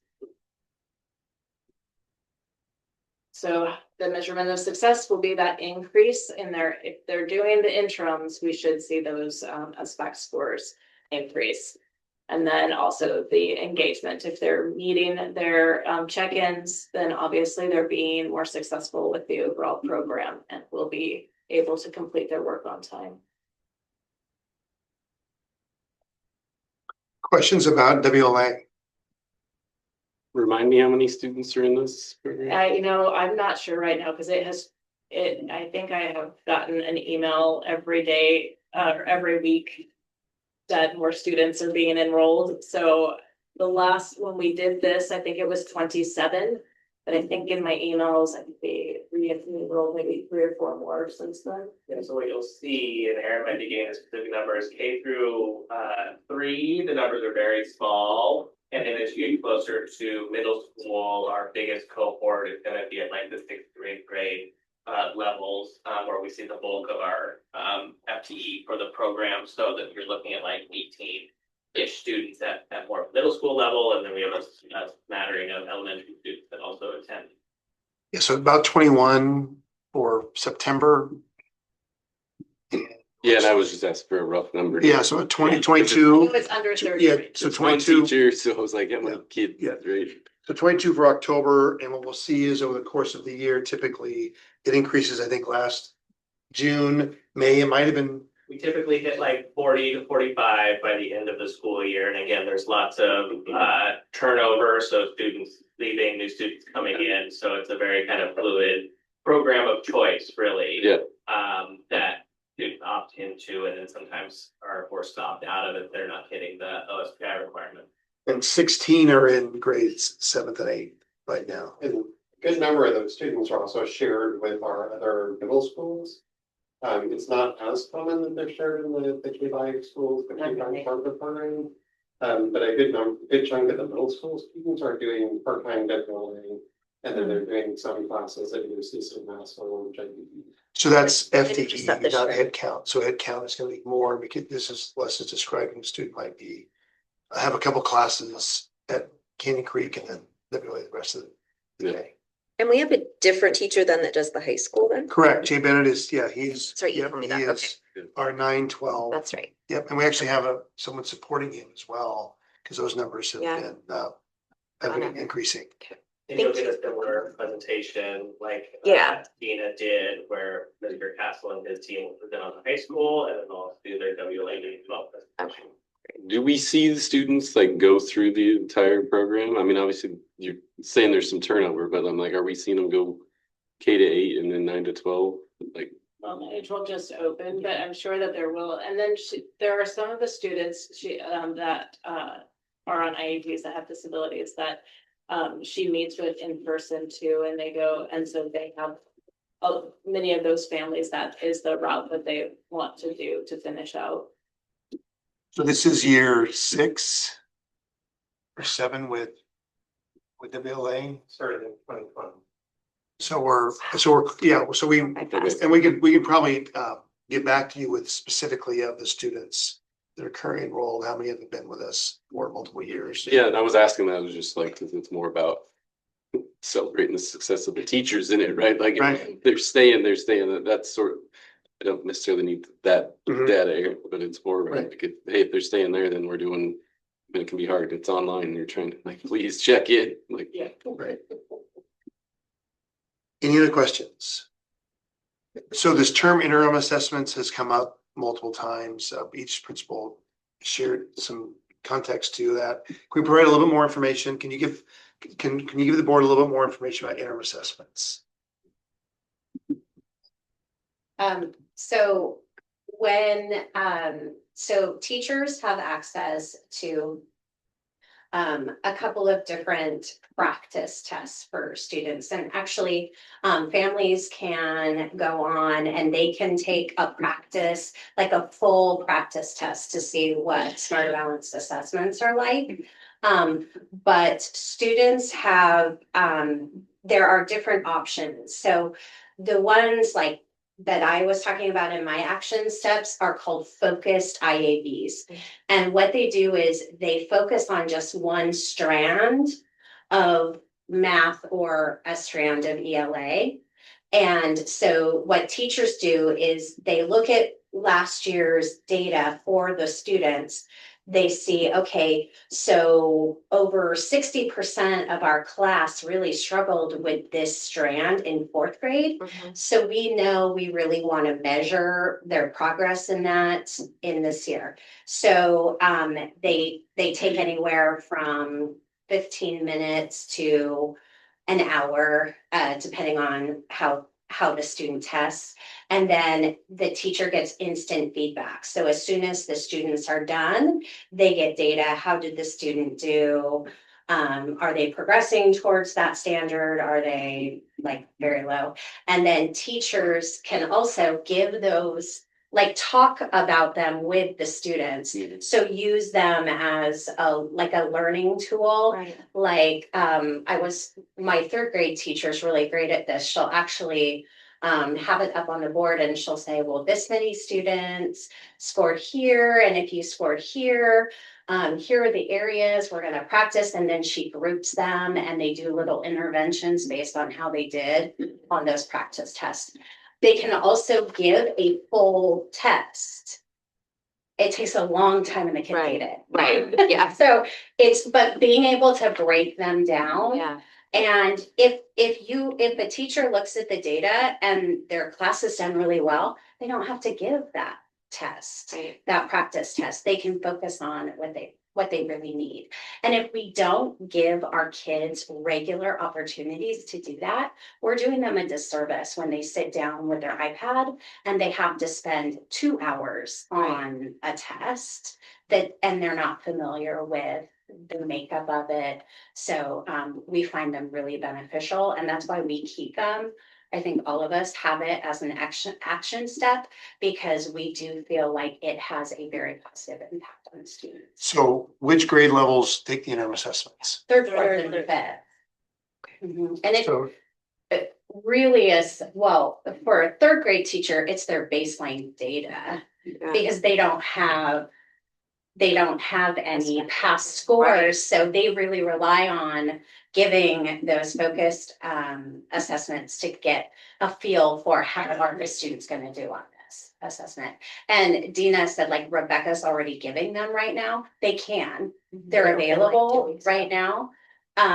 We require they start in January, but my fifth grade, because they know they're really well acquainted with it, they use them already. But the expectation is that through January to May, I think we all expect that they're giving those on a regular basis. They seem like it could be really helpful, especially if you can break it down. These 5 students are having an issue with this one thing. Yeah. They can go in a group and work together. Right. And for me as a principal, I can actually go in, log in, and I can see which teachers are giving them, how their class is doing. So then I can have that conversation with them. Like, oh, I noticed that, this is, how are we addressing this issue, this strength? Sort of, you might be teaching this tomorrow. Yeah, exactly. Right. So what's the plan for this? Is this getting shared with parent, like with families as well? Would it be beneficial to share with families? Well, so families don't have access to IAB data.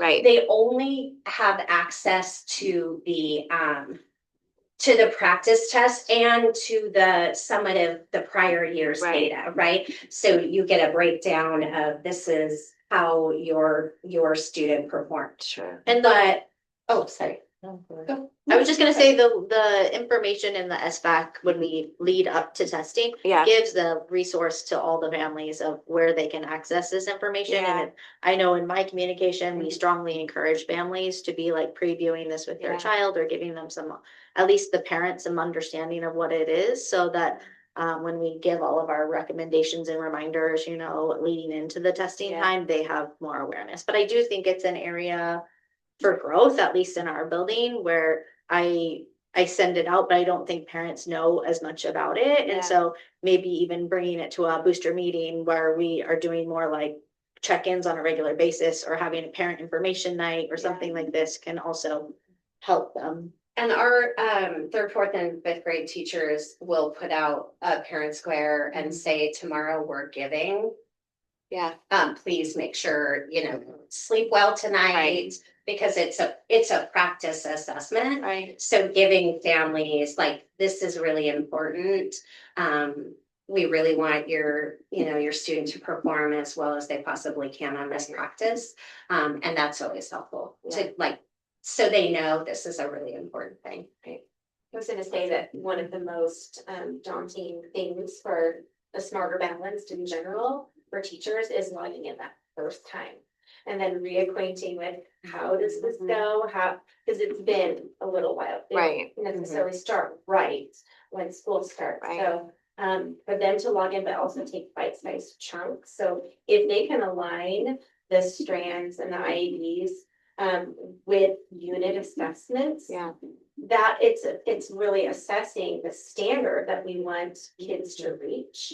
So they can see how the curricular materials support that. And there's also a connection with IXL. So it can be really short chunks that kids practice it. Which they work better. Really good about that this year. Maybe less daunting. My fifth grade teachers love the IABs so much that they proposed to me last year. They're like, well, maybe we just don't do Fast Bridge and we give IABs as our screener. IABs again, The same. Interims. Yeah, so what's, So an IAB is a longer Right. assessment. A focused IAB is a particular strand from that it's large an acronym, which, meant block. so when you hear of IABs, when you hear of interims, it's within the testing system. Mm-hmm. That when our students in the spring are testing for the Smarter Balance, they all are testing elementary with their iPads, high school, middle school with their Chromebooks. And so we spend a lot of time talking about it when we're doing school improvement presentations because our goals are based off of Smarter Balance, Right. past these assessments. Now, understand when you go to visit and when we're bringing in families, we're not talking about assessments all the Right. time. We want them to be, a place where there's high engagement and interest. We don't start off the bat with students talking about assessments Right. because that would be a real turnoff. That would be really disappointing, A little right? disappointed. So it's a balance, but we're learning, I think, really feel like we're learning the importance of the interim assessments because it has the standards that are expected. Our students are expected to be able to demonstrate learning and a level of competency, proficiency that's needed. Right. Right. And so again, these are scores that are published. All the work that goes into supporting our students and the balance of when are those assessments necessary, as you're saying, like in January, we start warming it up to this is the assessment and it's bite size. If we give them the big assessment, then it's not going to be there. It's going to take a lot of time. It's going to be frustrating for probably the majority of them.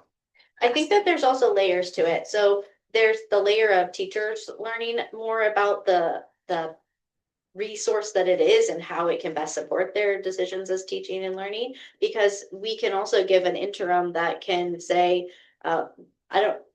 I always hear from teachers that they don't have enough time to do everything. And so when we give it as a pre-test, like a focused interim, you can see if your kids already can master things and then you don't need to spend as much time teaching that piece. You can move to an area where there's more discrepancy and struggle, and then be able to prioritize based on. It doesn't perfectly align to our curriculum. It doesn't perfectly align to. But it perfectly aligns with standards. Yes, thank you. To That's for the standards. grid. And that's why our instructional materials, that's the goal, is that they Yeah. are able to demonstrate learning. Right. And so I so appreciate your effort this afternoon, putting this together. Thank you. The reason this is, I think, the second or third year where we've had you all. This I think it's is the the second. second. So they get to hear each other and what is happening. They collaborate. Yeah. Constantly. I love that. I saw all of Right?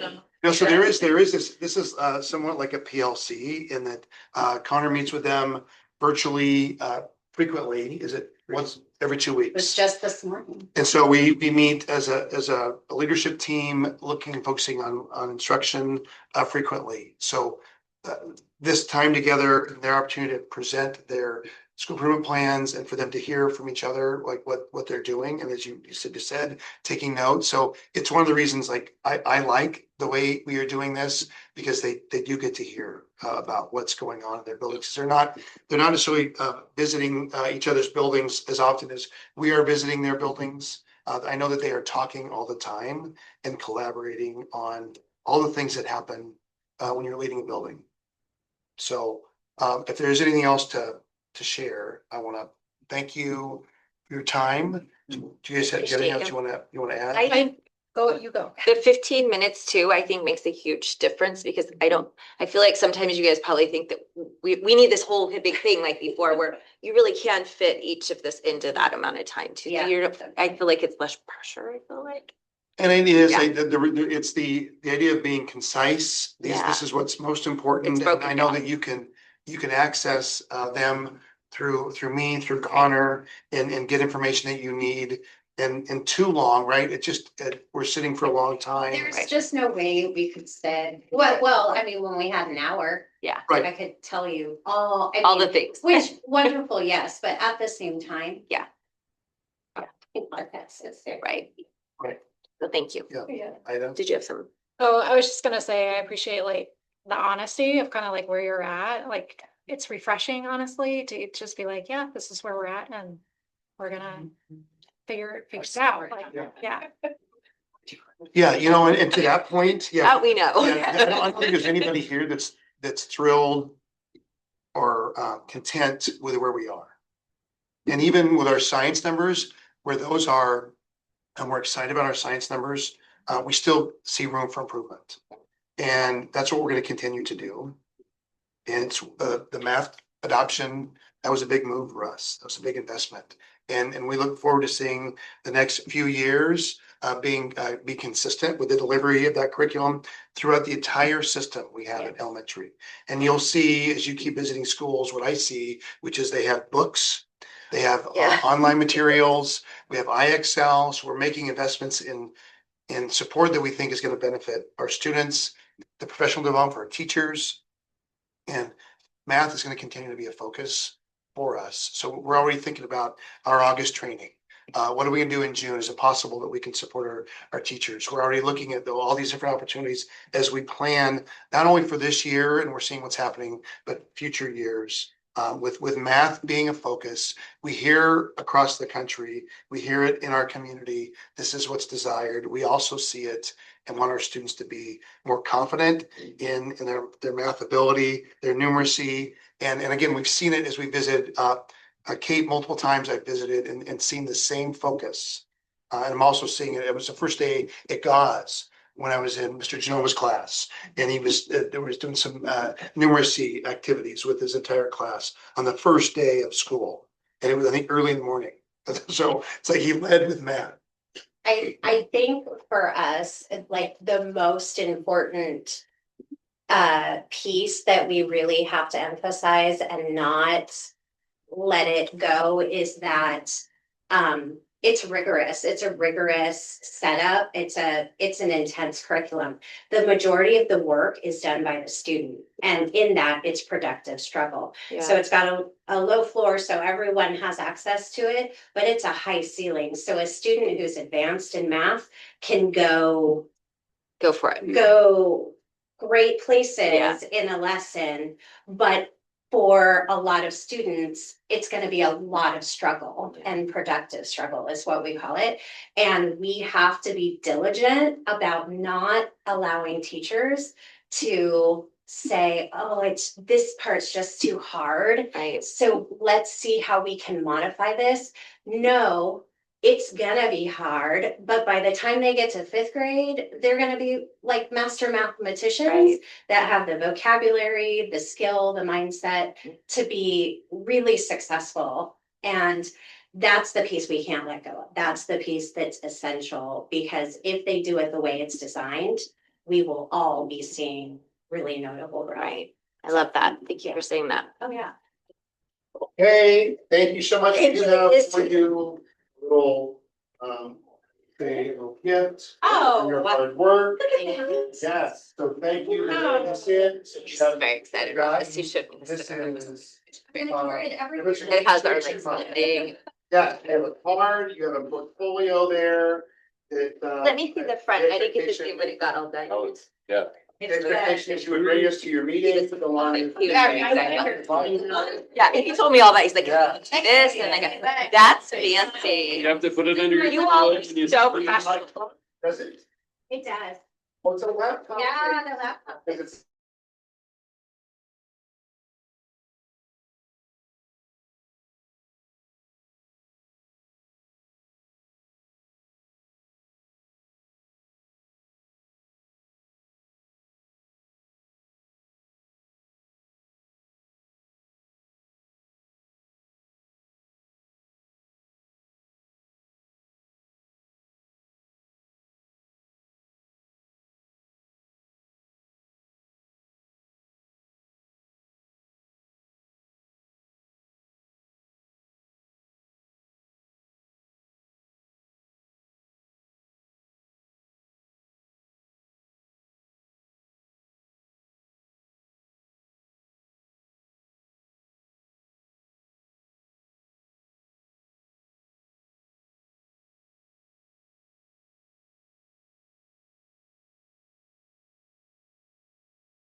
I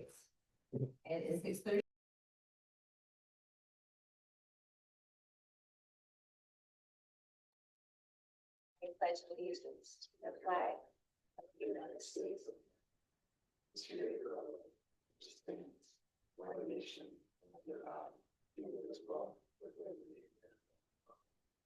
Voice is croaky today. All right, next up, we've got our agenda revisions. Are there any agenda revision? No. Is Jane on? Let me see, not at this point. Okay. Right. How about the consent agenda?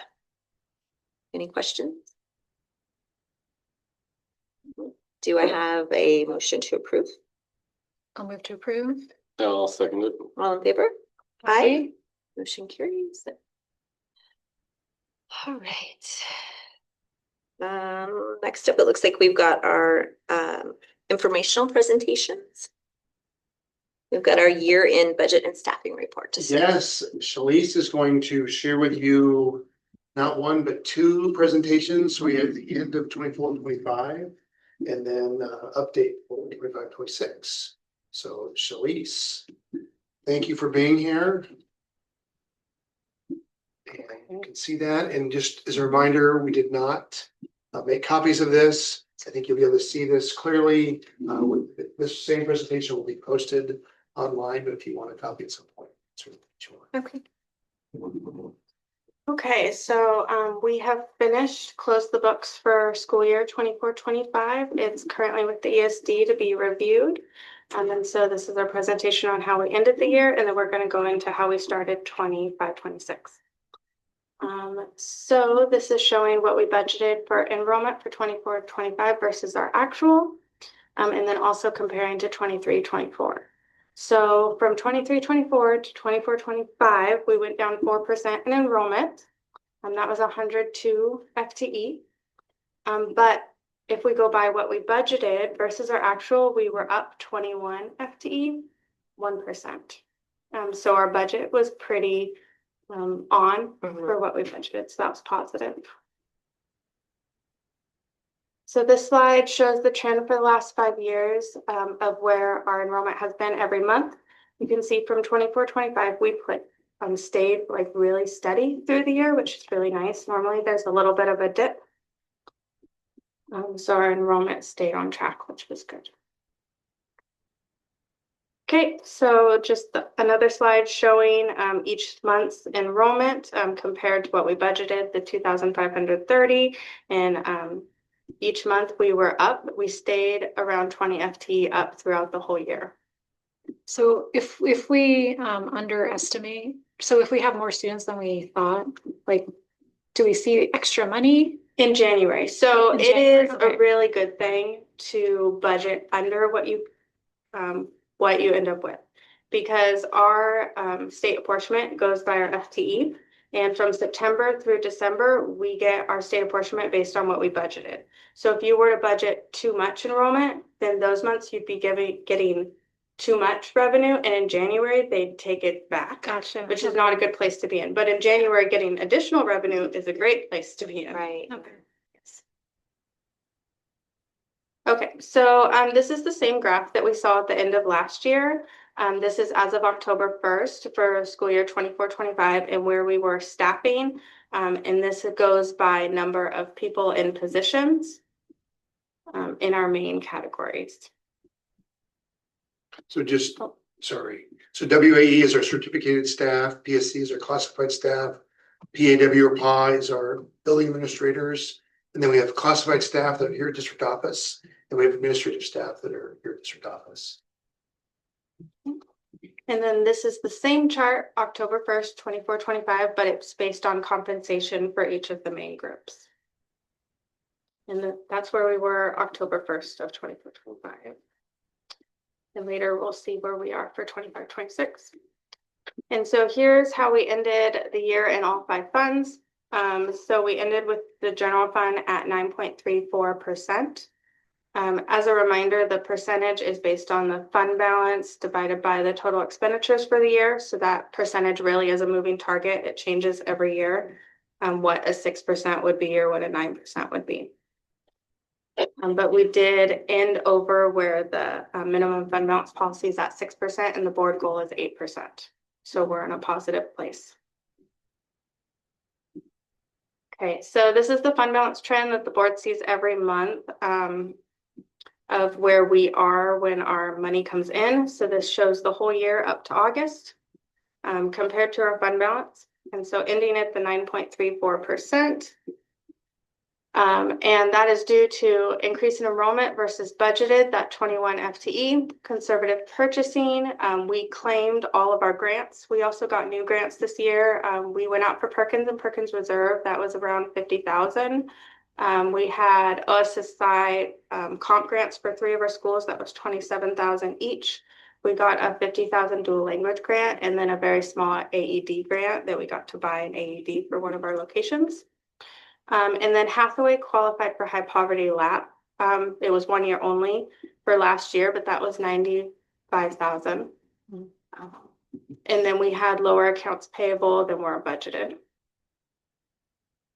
Okay, so then this just shows the breakdown of our revenue expenditures. So our total revenue is made up of local funds, federal and state. The biggest percentage is state at 75%.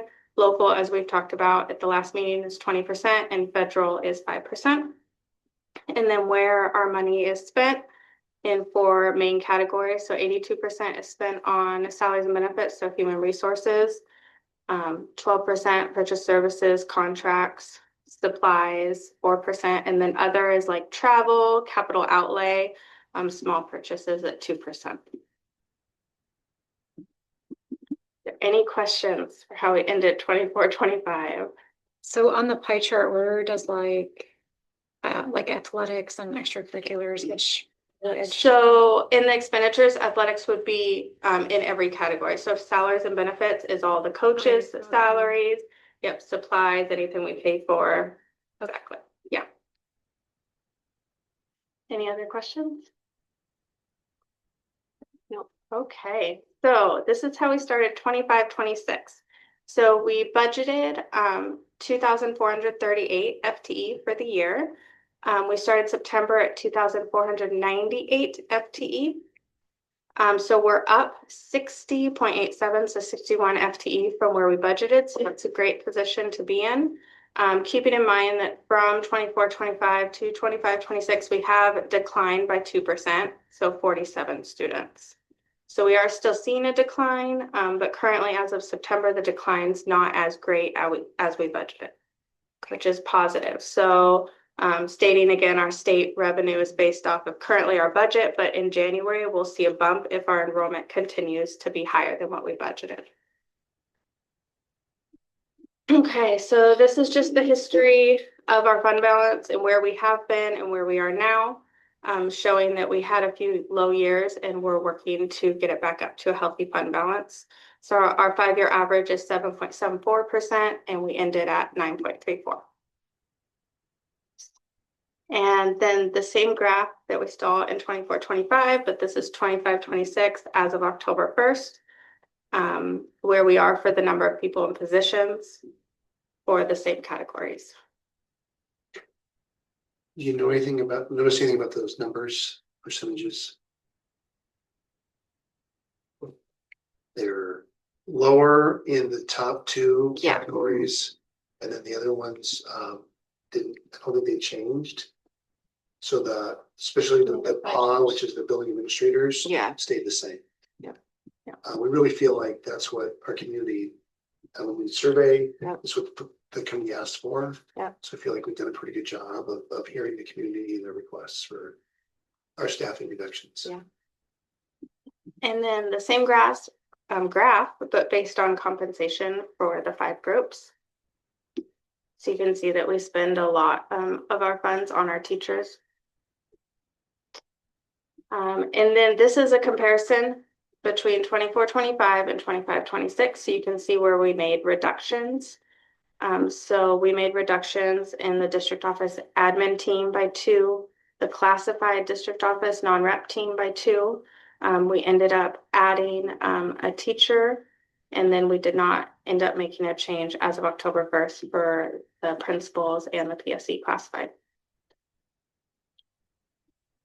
Any questions on that one? We will see one of those principal ones drop out though, right? The PW from just the Dina, the retirement, right? Oh, with Tammy, well, so Dina's in that position.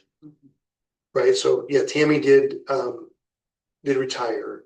Dina's filling that position. So Dina will be in that position. So we did not, the net is, there's no change. I wasn't sure Yeah. if they were both counted in here for a short period of time. Good point. Yeah, Yeah. no, yeah, so that's, yeah, so they, it hasn't been adjusted, or it wouldn't reflect an adjustment because we've kept a principal in that position. Makes sense. So our budget plan last year, which we're gonna start in the next, probably next board meeting, discussing the budget plan for the 26-27 school year. I had added some goals, and these were the goals that I had added associated with our budget for last school year. So restore and maintain our fund balance. So it was really about this time last year when there was an article in the Post Record identifying some challenges financially in the district's financial health. So we have come a long way in a short period of time regarding that financial health indicator. I feel really good about that, and the work of this team, the work of our staff, and in those areas that we've adjusted. And again, we've had a successful start. Even though the last couple of years we've reduced staff in order to meet the expectations that I really think our community is asking for. So I feel good about us. We've restored and maintained the fund balance. Clearly, we can see which Elise just shared, where our current fund balance was for 24-25. We have been aligning staffing to enrollment. Now, one of the things in the spring we talked about making reductions. We've been like classified staff and certificate staff, and we've actually added back some staff. So that's why you saw it was that number reflected in the total number. It's the same because we didn't, even though we had to look at making reductions in our para educators where their student needs, we've added some staffing. And then we added a 4th grade at Gauze, which was, I really think is a good move, where we had a combination class. Yeah. So it's aligning the staff, maintain financial transparency. I think that we are doing that. I think the work group that met last week is an example of that. I think anytime we survey our community and we look at those results, I think that is us being transparent, us communicating during our meetings, the decisions we're making, and then advocating for adequate staffing or state funding. So we're going to continue to do that. We have a list of some legislative representatives in a couple slides. So I'm hoping that you will seek out our legislative representatives, and there's a variety of ways to do that. I had earlier in the year, in August, had met with our Senator Harris and have plans to meet with our local representatives as well, and just sharing our story. The bottom table there is the financial health indicator. When we talked about this last fall, and then Shalice estimated for us, like, where do you think we're going to end based on our ending in 24-25? So we think overall it's going to be a score of 3, which is an increase from last year, which was 2.6, and the year before we're just 1.55, which put us on the financial warning list. Right. So we are headed in the right direction. The days cash on hand, in order to get any points in that category, there's 4 points possible. We have to have 30 days of cash on hand. I think we're at 21. Yeah, we're at like 21.6. 0.6. Around So there. that's why it's 0. If we were at 30, then it would be 1. We'd be 1, yeah. Yeah, but I think closer to 60 is where it'd be 4. So again, we're improving. Yeah. That's the kind of trend Yeah. we're looking for. Right. So does the cash on hand directly relate to like the ending funding balance percent? The cash on hand takes your expenditures divided by 360 to assume how much money you need for 30 days for all your expenses. So you need So to have it's a little bit wonky. on hand Mm-hmm. for just 1 month or like, how does that? Yeah, so pretty much if you spent $100 Okay. through the whole year divided by 360 days, it says you spend this much per day. We'd like you to have that much for 30 Oh, days gotcha. to get a score of 1. But I guess what I'm wondering is like, if our ending balance is higher, does that help us? Just not for the Attain the days cash cash on on hand? hand, because it doesn't look at that. Oh, Yeah. So that would be the first one, the fund balance to revenue ratio is the one where they're looking at your fund balance, and the Right. rest are just looking at different areas. So like expenditures compared to revenue. it's cash that we have. Right, so the idea is to be fiscally responsible. Yes. And to establish criteria for the state, right? And also our community desires us to be fiscally responsible. Right. And also, we want to spend our funds to impact our students' experiences. So Right. so that's what we're being, I believe, thoughtful in making, like the most recent curriculum adoption. For Yes, math. that was needed. That's a crucial investment. And then we have other examples of staffing investments.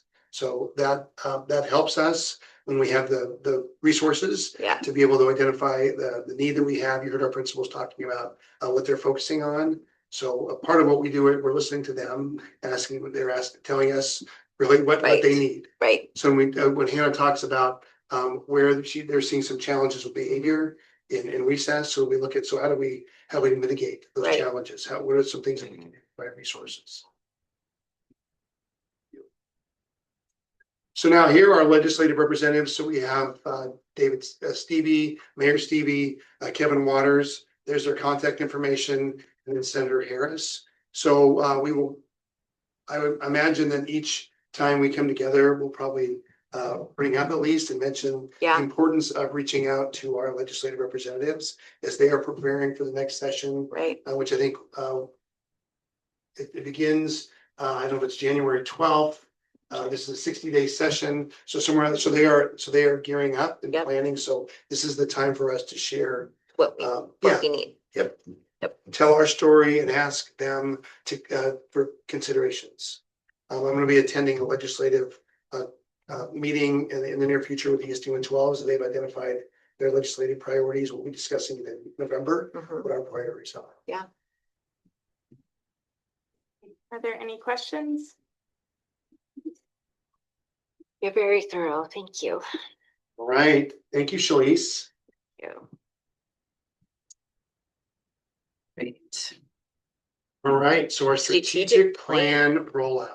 And so we went over our ends report at our last meeting, and we were really talking about the previous strategic plan.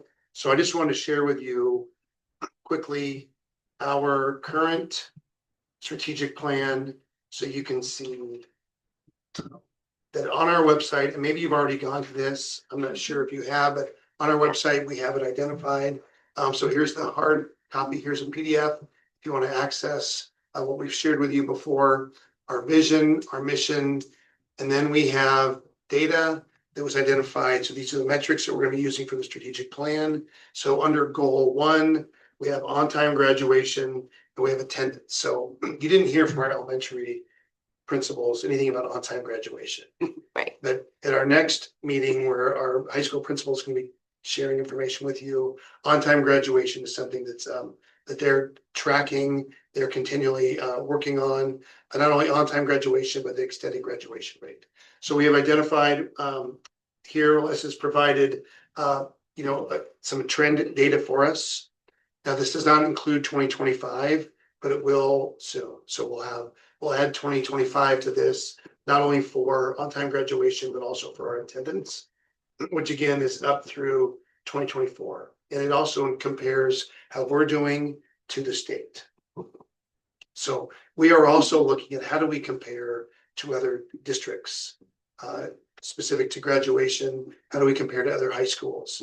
When we look at elementary data, how do we compare to other elementary schools in the area with our Smarter Balance results? So we're looking to see how do we compare for a variety of reasons. We share that information with our principals, we share that information with our staff, and then we identify, and we've been in discussion about maybe there's some schools we should visit because maybe their data is something that we want to find out more about, Right. based on how they're doing. I think that's. So that is, then each one of these for this particular goal area, we have data. You were hearing about that data today, so our smart balance data. I love this. Yeah, so initial thoughts, so I love it. I think it's great. I think anybody that has questions, I think this is where we send them for this type of information, and it's drawn out pretty. pretty clear. It Pretty clear. aligns with what you heard earlier this afternoon from our principals. This is the data we're tracking. This we're developing our goals, specific to how we're doing on smarter balance. Okay, so there's that information.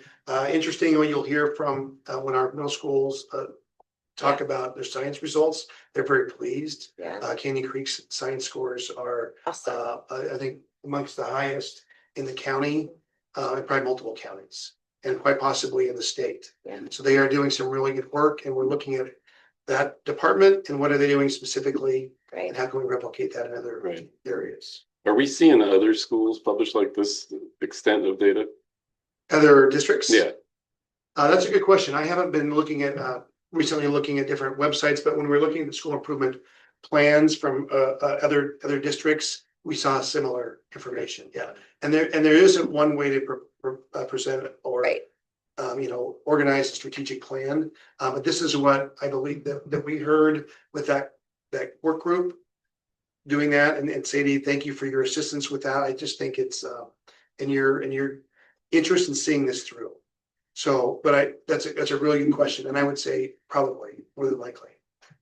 I like seeing the orange higher than the, Yes. Yeah. just saying. Agreed. So now we get to behavior, and you see, to do this, we will, so some commitments here, this is the work we're gonna be doing, how we're measuring it, and so with this particular goal, it's really around discipline rate. And something that came up the other day, in a previous meeting was, so do we believe that if we see our discipline data or our referral data is getting lower, does that necessarily what we're looking for? And the answer is yes and no, because it depends. With this particular data, this is when students are suspended. So when they're suspended, they're not at school. Right. So we know when they're not at school, as we talked about Okay. attendance, that impacts their level of learning. We also want our schools to be safe and supportive and be engaging and want students to want to be there. Right. And then goal 3 is our learning partners. And you see, we have dual credit, participation in athletics. So those 2 data points. And so we're going to continue to work on that participation in athletics as far as a metric. The best way to track that information. So it's accurate. And then dual credit, we're seeing some really good work with dual credit. So in the high school, when they take a course, they also are getting college credit Right. for that. And we've added Eastern Washington University. So we should see that number increasing each time we partner with the university and add more courses. That's awesome. Great. Okay, so what you don't see are some actionable items specifically for this school year, which we are working on those. You're hearing about it in these presentations, you're seeing it in SIT plans. I'm working on that being more formal in our plan that we can communicate to anyone who's curious.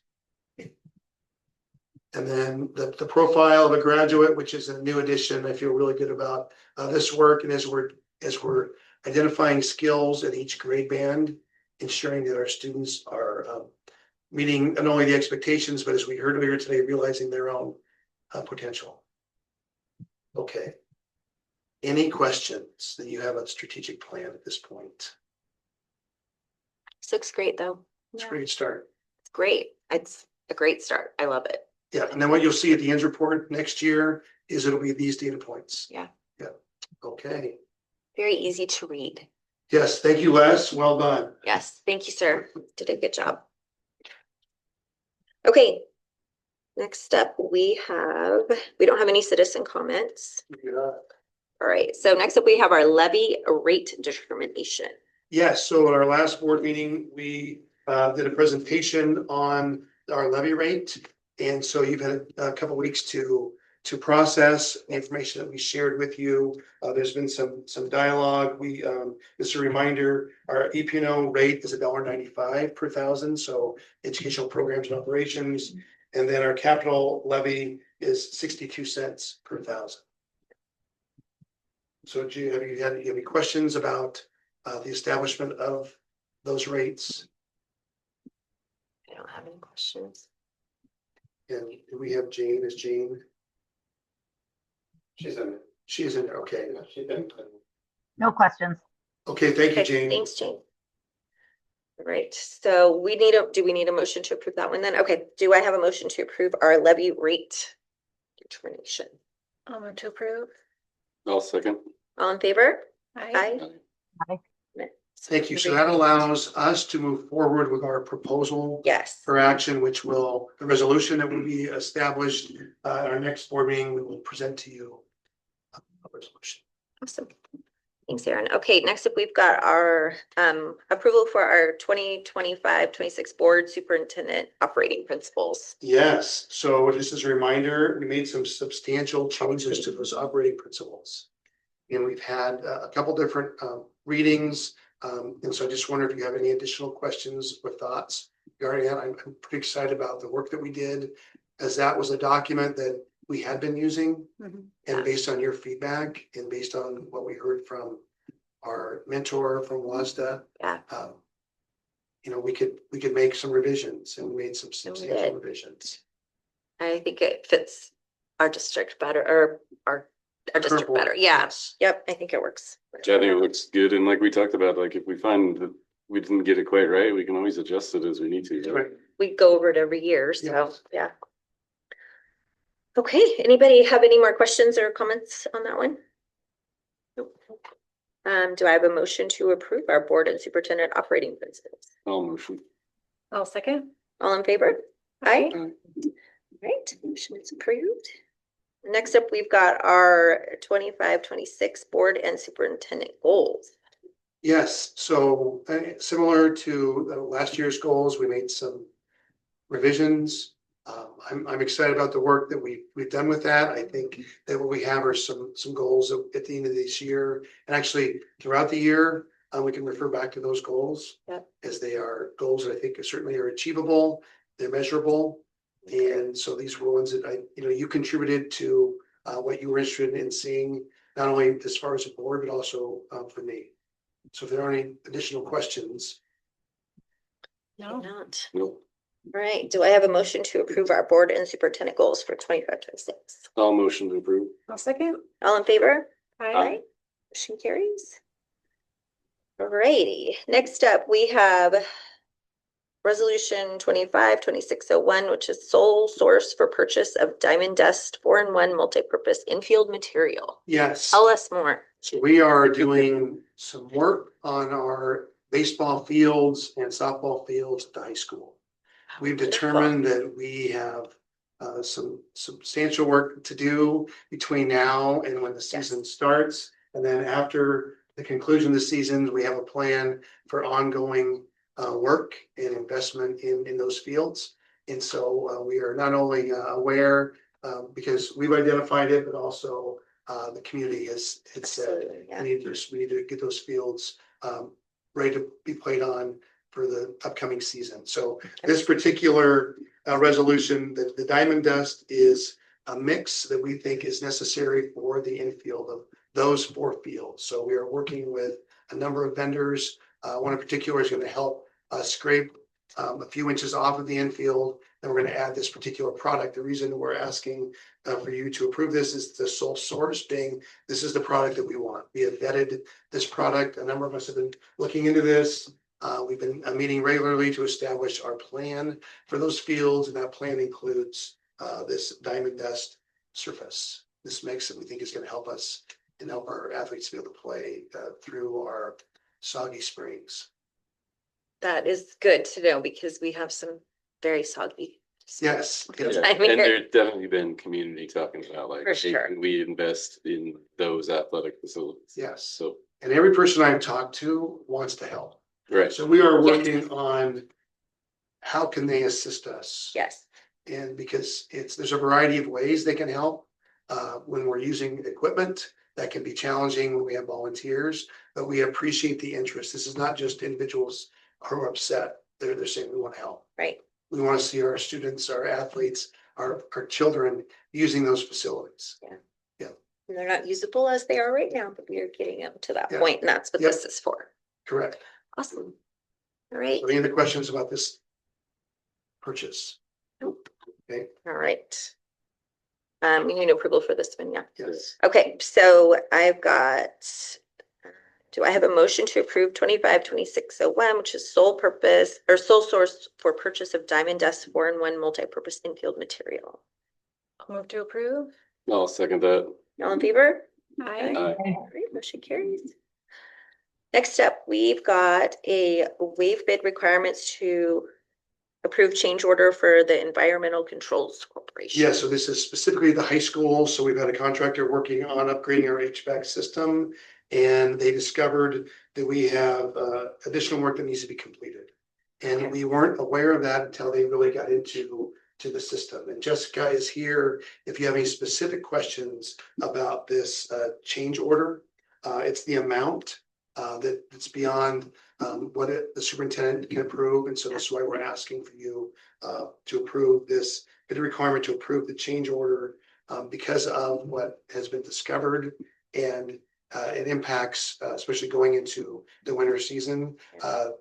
What we're going to need to be able to have heat in our classrooms, and if we don't this or do this, so we're not going to be able to have that. Which I think there was some space heaters that we've had a couple in 2 classrooms as we discovered this. So I don't know if you have any specific questions, but Jessica's here if you have any specific questions regarding this. So is this tied to the capital projects Yeah. from the levy? Yes. So is this additional cost then gonna mean that some of the additional things we would plan to do with the excess funds are gonna have to be modified? So it fits within the contingency budget for all of the projects, so we don't think that we need to make any adjustments to the other set of projects. But there's still a set of them that we had earmarked for later this year and for next summer. And if, you know, if this doesn't end up fitting, then we would need to change units on instead. Okay. And Jessica, is that, these are every valve, if I read that right? The contractor went through and originally we were trying to go with just what we knew was bad. So just saying, hey, let's make an assumption they're about 5 years old and they're all bad. So we did an original change order, went through, did that work as they were starting it. They started on 10 units. And as soon as they started, things just started like crumbling in their hands, basically.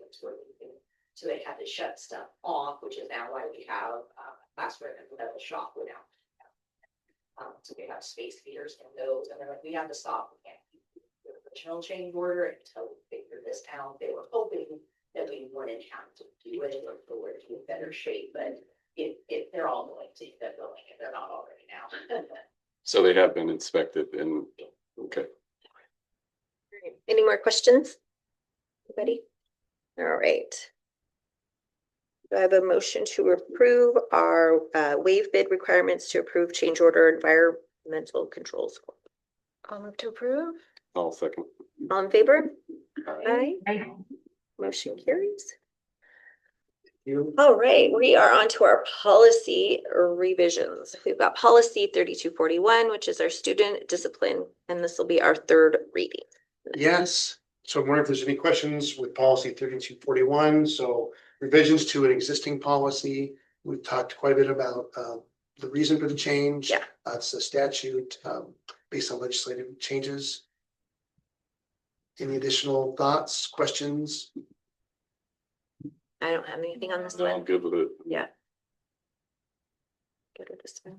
Jane, do you have anything on this one? Good on my end. What you think? I don't think so. Okay. Okay, Yeah. all right, thank you. All right, do I have a motion to approve policy 3241, student discipline? I'll motion to approve. I'll second. All in favor? Aye. Aye. Motion carries. On to our next one, which is policy 2010, personal electronic devices. This will be our 3rd reading on this one. Yes. So this particular one is a reminder, we sent out a survey and we received a lot of results, a lot of participants with the survey. And so I appreciate the involvement of our community in providing feedback regarding this particular policy. We met with Canyon Creek Middle School students last week during our visit. Got a lot to say. You know, they did have quite a bit to say about this particular policy. They did. As well as the principal. And so I appreciated their thoughts. And, what we heard was not unexpected. Yeah. I thought that's what we would hear them say. I was pleased to hear from a few of them. They clearly understood why this is we've restricted cell phone use. And one particular student who said, no, I'm conversing more with my peers. I Right. forget exactly the words, but that's what my takeaway was. Yeah. I'm spending more time talking to my peers instead of being on my cell phone. Yeah, which is great. Yes. So, thoughts regarding this policy? Jane, did you want to cue in on this one? I do. Can you guys hear me okay? Yep. Yeah. Can. Okay. Yeah, I said it at the last board meeting and I hold true of in the middle school, I think our policy needs to mirror the elementary schools with the exception of they could have them, but they're in backpacks. I had taken the raw survey data that you sent and I filtered out student responses, leaving only like parents and staff. And the overwhelming majority also believed that middle school students should be allowed to have them, but put away in backpacks, not allowed at recess, not allowed at lunch. When you combine that with what all of the data says, which is that the longer we can keep kids interacting face to face and the more we can keep them off their phones, the better off they are. I don't think there's a single study that's disproven that. We'd be remiss in our duties if we did say, hey, yeah, let's give you some extra time with the cell phones. And I'm glad to hear that some of the students recognize that at Cape Horn. Thank you. I think because we allow, because I don't know, that was my first experience upriver with listening to them, but I think that our middle schools are very different. And I don't want to speak for JMS whatsoever because I'm just a parent there, but I do know that in some situations, I think that it also can be to be used as not a reward, but like if, it can be taken away at any time. If Mr. Cook sees the video recording, but so I kind of feel like it should be up to the individual school, the principal per se. That would be my 2 cents. I think leaving it because Jake has a different opinion than Mr. Cook does. So I feel like maybe leaving it up to the principal or to the school. I feel like that puts the principals in a really tough situation, though, of then if you have one parent that comes in and is like, well, I want them to have it, and this school has it, why don't you? And it then very much becomes like it's the principal that's the bad guy, whereas I feel like we should try and be consistent. Right. Unless there's a really legitimate reason of why a school should be different. Yeah. Like I hear you and I'd love to do that. It opens up a whole nother pain point for. No, but I agree with you too. That does put them in a weird position. It could put them in a different position. Right. So I spoke with both principals after having a conversation with you about this. Yeah. And so Mr. Healy is comfortable with how they're currently the expectations. Right. He has seen what I would consider based on his feedback Yeah. the other day, as well as previous conversations, much improvement in this particular area, that he's not dealing with some of the controversies, some of the drama that he was dealing with, the behavior previous years. Right. So he also understands that the jump to guard, it's slightly different. I absolutely understand what Jane is saying regarding there's some inconsistency there. Right. And where that exists, we try to be careful with that level of and how many different examples. And so I think we understand that. This particular policy also has procedural language in it. Right. Which is because we don't currently have a procedure, we have a policy. Right. And what we're discussing is what's happening in the buildings. So one consideration might be we watch this year and we know that one of the things that the board does is revise policy. Right. And this could be a policy that if approved, we're tracking both. We're talking specifically about the middle school. We also heard from our high school students. Yes. That there's still cell phones being used in classrooms. And so this is a work in progress. Right. I think we've seen an improvement. As long as we keep this as a priority, I think we will continue to see fewer and fewer students using cell phones during class time, specifically at the high school, and during the entire day at the middle school. So leaving it not having a procedure then leaves it open to Well, I think it just means that we don't have a procedure that can be changed without board. Okay. Board decision. Okay, So right now, as we have a policy, we don't have a procedure that's attached to it. got it, And this policy has procedural language in it. got it. But I Okay. think that again, just means that I think we revisit this. Maybe it's over the course of the year, Yeah, the conclusion of the year, and have a discussion about it for future years. and that could include our student reps, and It we could. talked about having middle school reps Yeah, in here as well. I'm hoping that we can have middle school Yeah. reps at our next, November meeting. I'm a little skeptical that middle schoolers and high schoolers are gonna really have an unbiased view on. Well, but we maybe did what's hear, best for them. but we did really hear that we heard that some of them they agreed with Mr. Healy with taking that, They did. making that change. They were okay with that and saw what he saw, I suppose, and. There was pain points early on, Yeah. I think, and then you're like, hey, Yeah. I don't have my phone. I'm like, all right, hey, what are you doing? Yeah, I had my phone on the thing. I was And like, they started talking to people. Like, I was using Yeah, it. they but it was on the worked through it, they're adjusting, and elementary, they're not using their phones. No, So this is something, and I don't know how many elementary students have phones, probably more you'd think. Right. probably. So I appreciate the conversation we had with those students. Yeah, And we say we want student voice. So are we gonna listen to them? right, And again, that's why I was not surprised when they said, no, a preference would be. right. They also said, but I think they would, if we were kept pressing on them, that this is better. It reduces the potential for the drama, bullying that can happen as a result of social media. And again, they're focusing on discussing, but they still also have their Chromebooks. So this isn't like we're eliminating all of their, Yeah, because they are allowed to use their Technology. Chromebooks. they still have devices. Yeah. I think we can make room for student voices while also being aware and acknowledging the fact that in certain cases, when actual scientific studies show us what the best choice is, us as adults, it's just like with your kids, right? Like you want to listen to them and have them have input into different things as much as you can. But facts are facts, right? And sometimes we have to make the unpopular decision with them because we know that that's what's best for them. I think the other piece with cell phones with middle schoolers that we didn't even touch on is the pressure that comes up for other kids, right? Like we all know you've got all the peer pressure, et cetera, of like trying to keep up. And when you have some kids that are on their phone and they've got the newest iPhone, et cetera, and then you've got other kids whose parents have held that back, there's even more pressure when they're able to be on it at recess, et cetera, than when it's kept away all day. And it's only getting out like maybe before the bell rings or after the bell ends. I also think if you think about it, if you're talking about in high school, they have it on them, the less you have it on you at the beginning, right? Like as you go from grade to grade, the less you're used to pulling it out. Agreed. Yeah. Yep. And I think that might help. I would be interested to see if we did do that throughout the middle schools and we took a look at the incoming freshman class next year.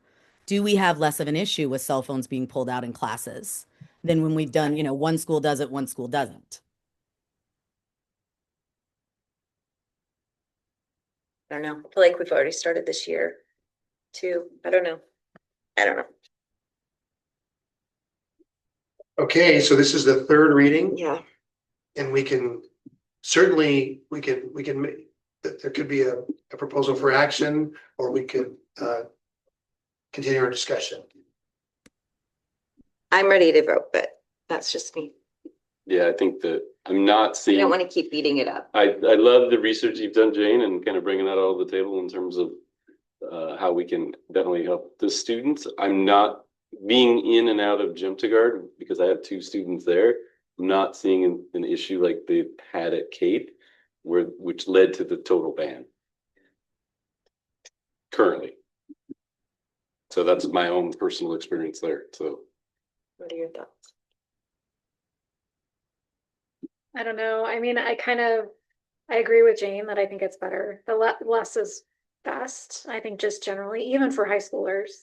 So personally, I would prefer that they not have them, but I also can see like stepping into it a little bit. Yeah. That's it's like we've already started this year with all of this, and then all of a sudden this big change, and I don't know. And then that, again, like we're saying, you know, we don't want to put this on the principal, but now we are putting this on the principal too. You know, this is gonna be a big thing for him to take on as well. I don't know. And really what we're talking about, the only change that we would be is that taking away the phones at lunch Yeah. at JMS. Yeah. Yes. Yeah, and so, and I think this is definitely something to consider is our Wait. principals. Yes. And they're the ones that are gonna be enforcing it. Should we wait till Jim gets back? We could, I think we could, Or do we vote? I'm ready to vote if anybody else is. But I just wanted, I feel like we've beaten this one up so many times that we have to vote on it at some point. and I think as we look at the policies from other school districts, which I think many school districts are either revising their current policy or they're adding a similar policy. It's probably by community. It's right. It isn't just one particular way it's written. So this is why this is these conversations. Right. And again, we have 2 middle schools. That's what we're specifically talking about. I think there's a question about high school. There's no Right. question about elementary. It's the middle school language. And might there be some, you know, could we make a change to that particular expectation? So which would mean, you know, we discussed this at a future meeting or another meeting. So, but this is, you know, clearly the board's decision. If you want to postpone a decision for a future meeting or take a vote. What do you think? I already gave my 2 cents. Well, I guess, Jane, what is your thought about changing the policy partway through the year? Like for school kids and having that expectation shifted? And on this principal. I would be open to changing it at the beginning of the next semester. That would be my recommendation when it's fresh, but I'm not going to vote for it as it is. I can't vote in favor of something that, again, like I understand if it hasn't been an issue, but the less time they're on the phones, it's very, very clear, right? Like wasn't the book that we read last year specifically about that? It was. And so I think this is an opportunity for us to say like, hey, we want you having that FaceTime, et cetera. And maybe we institute it at the beginning of the next semester to make it a clean cut. But I won't vote in favor of it written the way that it is.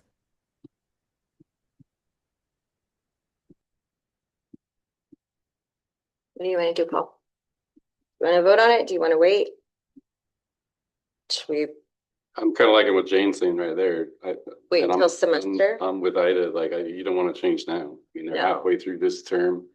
Everybody's it would be very disruptive. That's what I think too. But Yeah, it would we be- can't change it now. And it would Or give put it on the time, principal. it would give time to signal, Right. Right, Hey. that's what I'm thinking, like, we could, I don't know if there's a way to kind of prepare people, like, hey, we're thinking about, this is gonna be the change, and I don't know.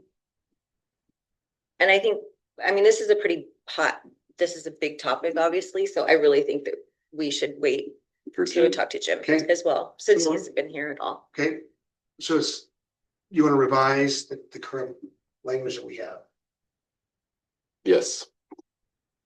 Yeah, I think so. okay? I say no, but I'm outvoted, so. I mean, I think if we wait it's a- till semester, for sure. It's a for bold sure. move, but like Jane said, like it's something that we need to be doing, right? Like let's put our foot down and say, hey, come January, keep your phone in your backpack. You're at school. I mean, we're specifically JMS, right? We're not changing anything at the high school. Yeah. Correct. Then it's consistent. And I really like Jane's idea where she's like, hey, it would be really kind of neat when we look at the freshmen in a couple of years and just see what that behavior creates, right? We talk a lot about it with our other instructional programs, and this could be a perfect example to see what it did.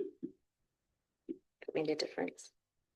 Okay, Okay, so we're holding off then. yep, so we'll have an Okay. additional reading. Yep, So we'll have a 4th reading. 4th reading. We're gonna have a record, It's record breaker. That'll be a personal best. It's gonna be the best policy. Well, That is gonna be one heck of a policy. Thank you, Jane. All right. See here. Up, put the stuck on.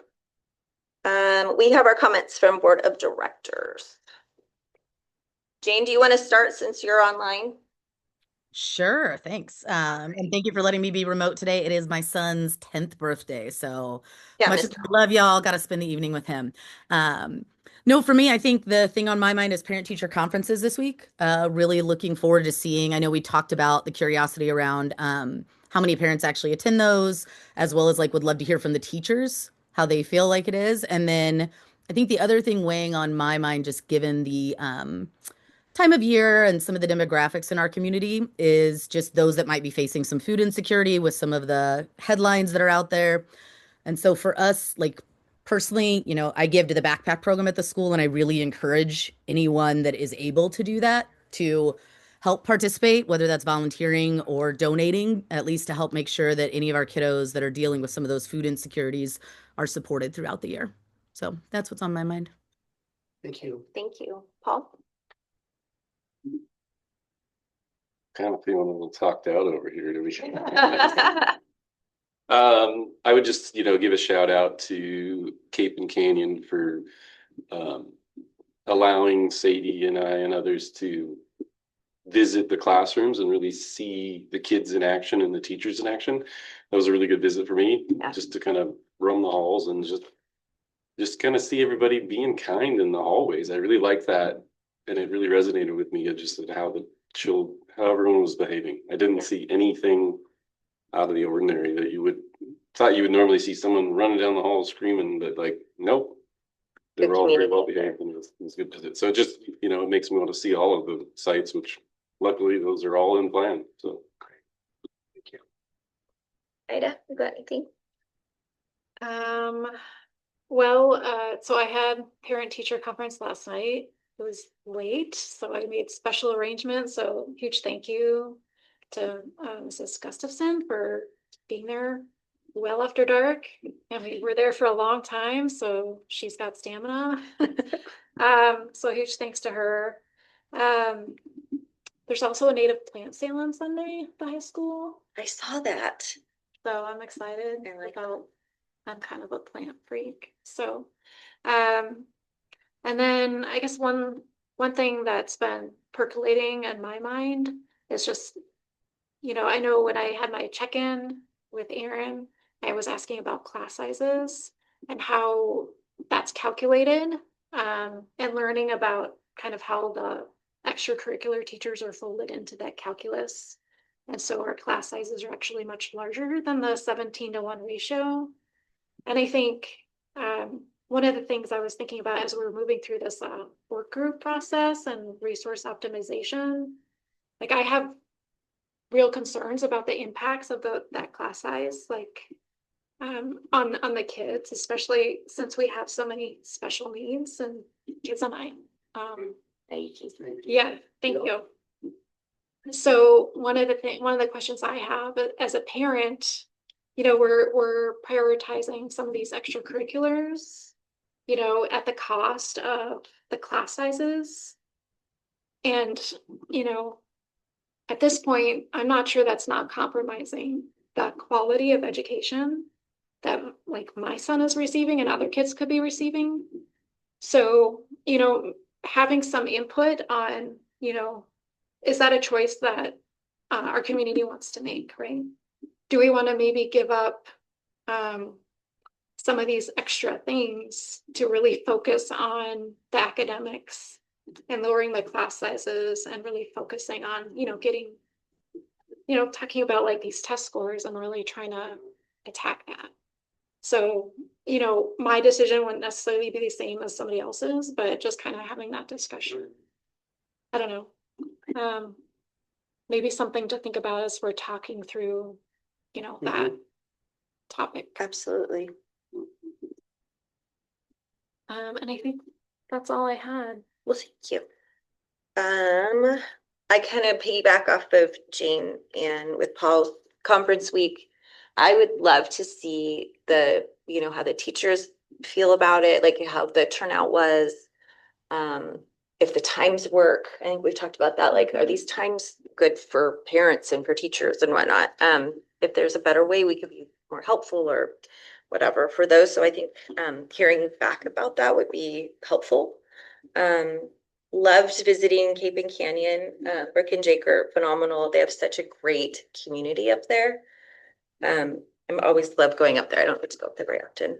Also, a big thank you to McDonald Excavating. They provided maintenance for the high school shop, dust collector in the wood shop. That was amazing. Yep. What a great partner in our community to have. Yes. So really grateful for that.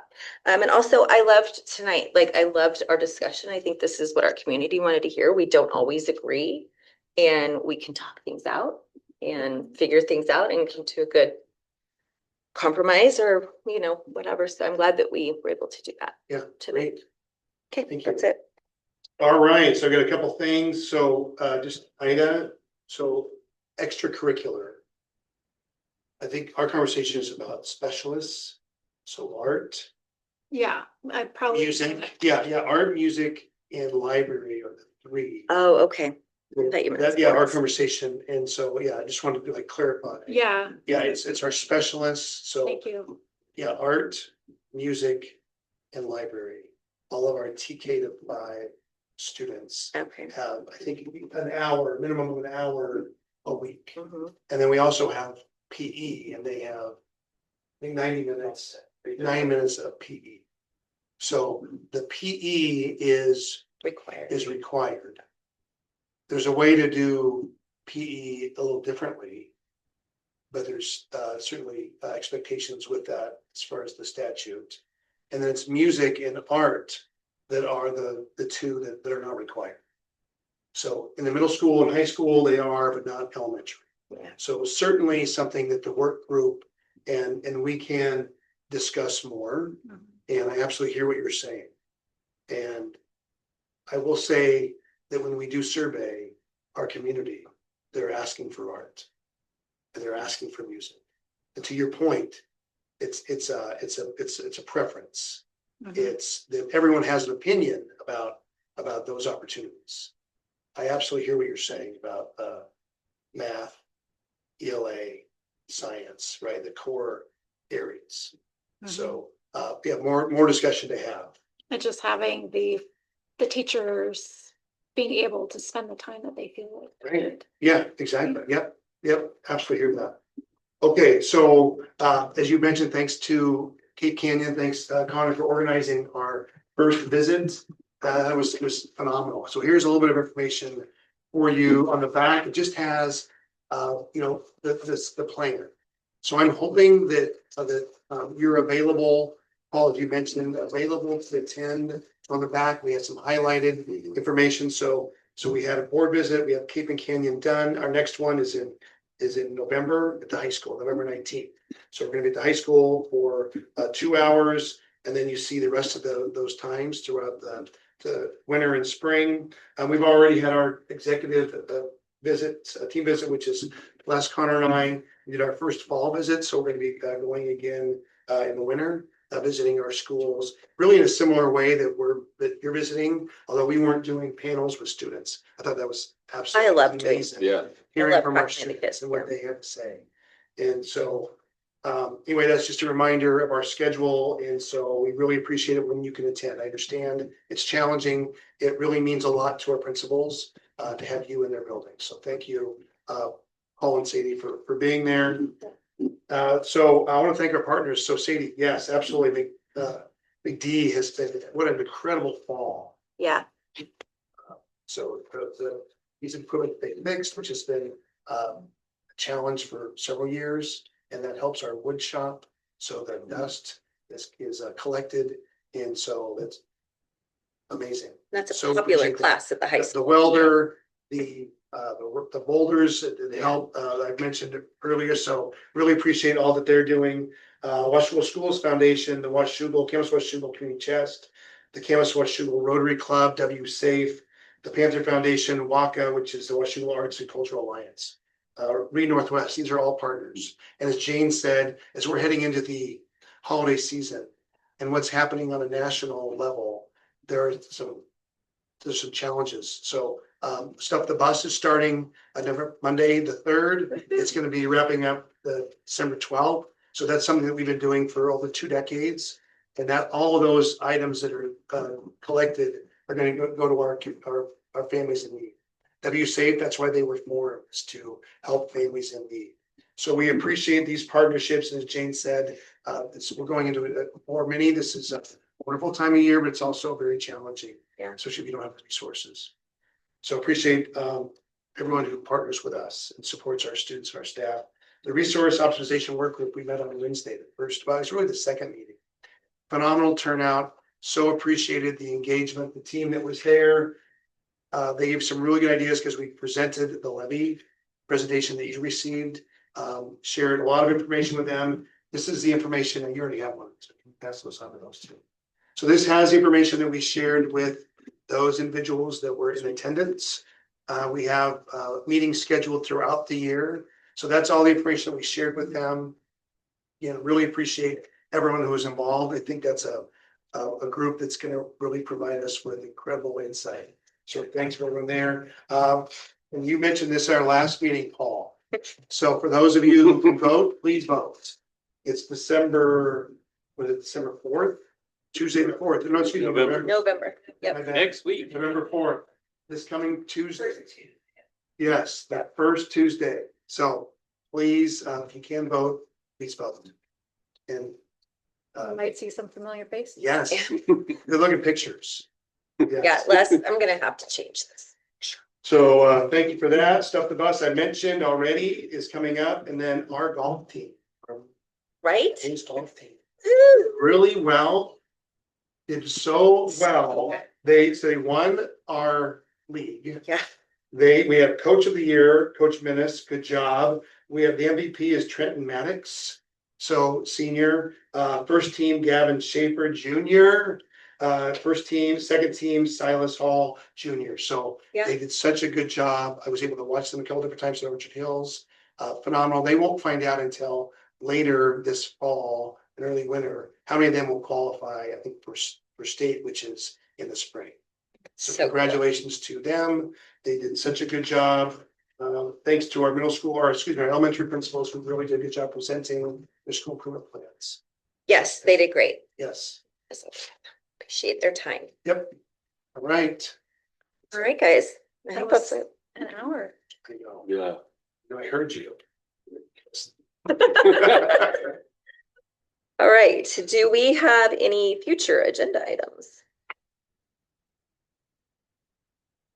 Other than the Yes. personal cell phone, Yep, putting that back on. personal device. Fourth reading. Yes. Okay, and as always, our board evaluations are online. And do I have a motion to adjourn? Motion to adjourn. I'll second. All in favor? Aye. We're done at 7:32 p.m. It is Thank you. early. I might actually be okay tonight tomorrow.